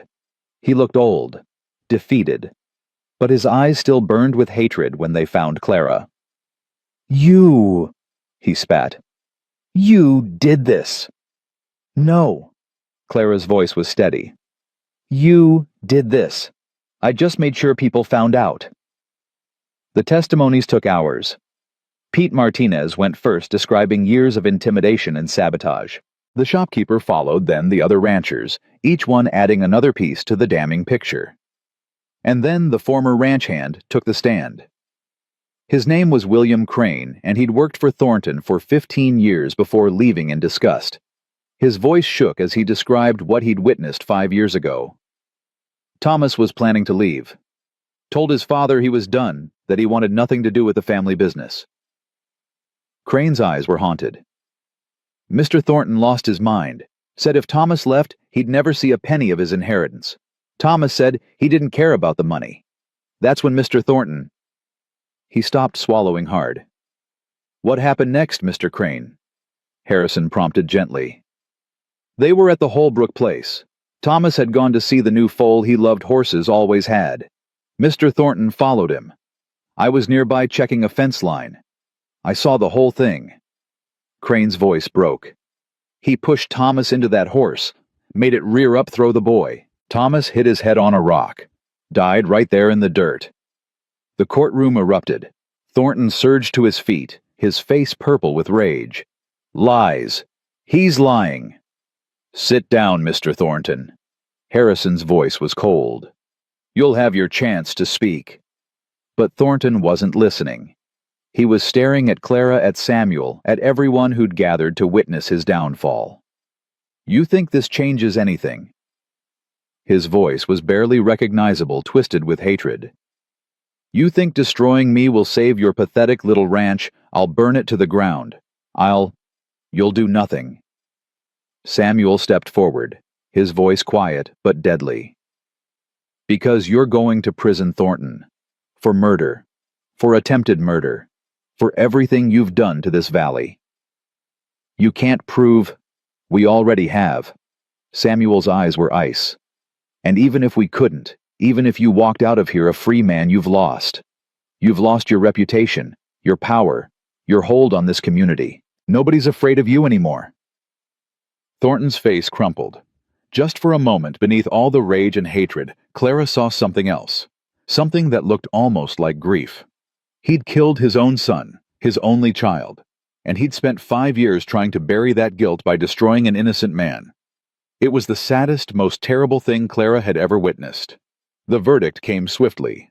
Guilty on all counts.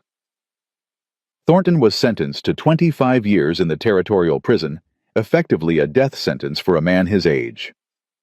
As they led him away in chains, he turned to look at Clara one last time. This isn't over, he said. Yes, Clara replied quietly. It is. The celebration lasted 3 days. The whole valley seemed to come together, gathering at the Holbrook Ranch to mark the end of an era. People brought food and drink and music, and for the first time in years, there was laughter echoing across the snow-covered hills. Clara stood on the porch, watching the festivities, trying to believe it was really over. That Thornton was gone. That they were safe. Penny, for your thoughts. Samuel appeared beside her, sliding an arm around her waist. I was thinking about how far we've come. 2 months ago, I stepped off a stage thinking my life was over. Clara leaned into him. Now look at us. Quite a journey. The hardest thing I've ever done. She turned to face him. And the most worth it. Samuel's eyes were soft as he looked at her. I never thanked you properly. For everything you did. For refusing to give up when I was ready to surrender. You don't have to thank me. This is my family too. Speaking of family, Samuel reached into his pocket and pulled out a small velvet box. I believe I asked you a question before you left for Cheyenne. You never gave me a proper answer. Clara's heart stuttered. Samuel, Clara Brennan. He opened the box to reveal a simple gold band, worn smooth with age. This was my mother's ring. She gave it to my father when they had nothing but hope and each other. They built a life together, a family, a home. His voice roughened. I want to build that with you, if you'll let me. Clara was crying. She couldn't help it. The tears streamed down her face as she looked at this man, this wonderful, stubborn, broken, beautiful man who'd somehow become everything she'd ever wanted. Yes, she whispered. 1,000 times yes. He slid the ring onto her finger, and it fit perfectly, as if it had been waiting for her all along. Then he kissed her right there on the porch in front of God and the whole valley. And Clara heard cheering, heard the children screaming with joy, heard Emma's voice rising above the rest. I knew it! I knew she'd stay! They pulled apart laughing, and suddenly they were surrounded. Emma throwing her arms around Clara's waist, Jack grinning despite himself, Lily demanding to be picked up so she could see the ring. Does this mean you're our mama now? Lily asked. For real? Clara looked at Samuel, then at Emma and Jack, then back at Lily's hopeful face. I've been your mama since the moment I decided to stay, she said softly. The ring just makes it official. Lily considered this. Then she nodded solemnly. Good. Because I already told everyone at church that you were my mama. I didn't want to be a liar. Clara laughed, pulling the child close. Over Lily's head, she met Samuel's eyes. He was smiling, really smiling, the kind of smile that transformed his whole face. They were married 2 weeks later in the same little church where the ranchers had first gathered to plan their resistance. Reverend Thomas presided, and half the valley showed up to witness it. Clara wore a simple white dress that Mrs. Henderson had helped her sew. Emma stood beside her as maid of honor, radiating pride. Jack and Lily sat in the front row, dressed in their best clothes, trying very hard to behave. When Clara walked down the aisle, she saw Samuel's face, the wonder there, the love, the overwhelming gratitude, and she knew she'd finally found what she'd been searching for her whole life. Not just a husband, not just a home, a place to belong. I, Clara Brennan, take you Samuel Holbrook to be my husband. She said, her voice steady despite the tears. To have and to hold from this day forward. For better or worse. For richer or poorer. In sickness and in health. To love and to cherish until death parts us. Samuel's voice was rough when he repeated the vows. His hands shook when he slid the ring onto her finger. And when Reverend Thomas pronounced them husband and wife, he kissed her like a man who'd been drowning and finally found air. The reception went long into the night. There was dancing and drinking and more food than Clara had seen in one place since leaving Boston. The children fell asleep in a pile by the fire, exhausted and happy. And when the last guest had gone and the house was quiet, Samuel carried Clara across the threshold of their bedroom now, and set her down gently. Welcome home, Mrs. Holbrook. Clara looked around the room. Sarah's room once, still holding echoes of the woman Samuel had loved and lost. But Clara didn't feel like an intruder anymore. It doesn't bother you? She asked. Being here where you were with her? No. Samuel's voice was soft. Sarah would have wanted this, wanted me to be happy, wanted the children to have a mother again. He cupped Clara's face in his hands. She would have loved you. I wish I could have known her. You know her through the children, through Emma's stubbornness and Jack's kindness and Lily's endless optimism. Samuel smiled. The best parts of Sarah live on in them, and now you're part of that too. Clara kissed him, then pouring everything she felt into it. Gratitude. Love. Hope. The overwhelming joy of finally being home. Spring came slowly to Silver Creek. The snow melted, revealing green grass and wildflowers. The creek ran fast with meltwater, and the cattle grew fat on the new growth. Clara planted a garden where Sarah's had been using seeds she'd saved and ordered from a catalog back east. She didn't know if anything would grow. She was a city woman after all, with no experience in such things. But she tried anyway, because trying was all any of them could do. The children thrived. Jack's cough faded with the warm weather, and by summer he was running and playing with an energy that made Clara's heart sing. Emma softened slowly, her defensive walls crumbling until she laughed freely and called Clara Mama without any hesitation. And Lily, beautiful, hopeful. Lily never stopped believing that everything would work out in the end, because that was what Lily did. She believed. One evening in late May, Clara stood on the porch watching the sunset paint the sky in shades of orange and pink. The children were playing in the yard, their laughter carrying on the warm breeze. Samuel was in the barn finishing the evening chores. This was her life now. This ranch, this family, this man who'd rejected her and then chosen her and then loved her with everything he had. She'd come to Wyoming broken and desperate, convinced she was worthless because she couldn't bear children. She'd been told her whole life that a woman's value lay in her womb, that without children she was incomplete. They'd all been wrong. She had 3 children who called her Mama. 3 children who'd needed her exactly as she was, not for what her body could produce, but for what her heart could give. Love, patience, courage, hope. That was her legacy. That was her gift. Samuel appeared from the barn wiping his hands on his trousers. When he saw her standing on the porch, he smiled that rare, beautiful smile that still made her heart skip. "What are you thinking about, Mrs. Holbrook?" "About how wrong I was. About everything." "How so?" Clara turned to face him, the sunset warm on her back. "I spent my whole life believing I was broken, that because I couldn't have children, I was somehow less than, less valuable, less worthy of love. And now I know the truth." She reached for his hand, lacing their fingers together.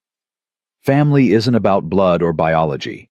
It's about showing up every day, choosing to love even when it's hard, being brave enough to stay when leaving would be easier." Samuel pulled her close. "You stayed when I gave you every reason to leave. You gave me every reason to stay. You just didn't know it yet." Emma's voice rang out across the yard. "Mama. Papa, come look. Jack caught a frog." Clara laughed, the sound full and free. "We're being summoned." "So we are." Samuel kissed her forehead. "Ready." She looked at him. This man who'd been so broken when she arrived, who'd rebuilt himself alongside her, who'd taught her that second chances were real and possible and worth fighting for. "I've been ready my whole life," she said. "I just didn't know what I was waiting for." They walked down to join their children, hand in hand, the sunset blazing behind them. Clara Brennan had traveled 400 miles to become a mail-order bride. She'd been rejected for being barren, stranded in a frozen wilderness, and told she was worthless. But she'd found something better than acceptance. She'd found purpose. She'd found family. She'd found herself. And in the end, the woman who couldn't bear children had become the mother of 3, not through her body, but through her heart, not by blood, but by choice. And that Clara knew was the strongest kind of family there was.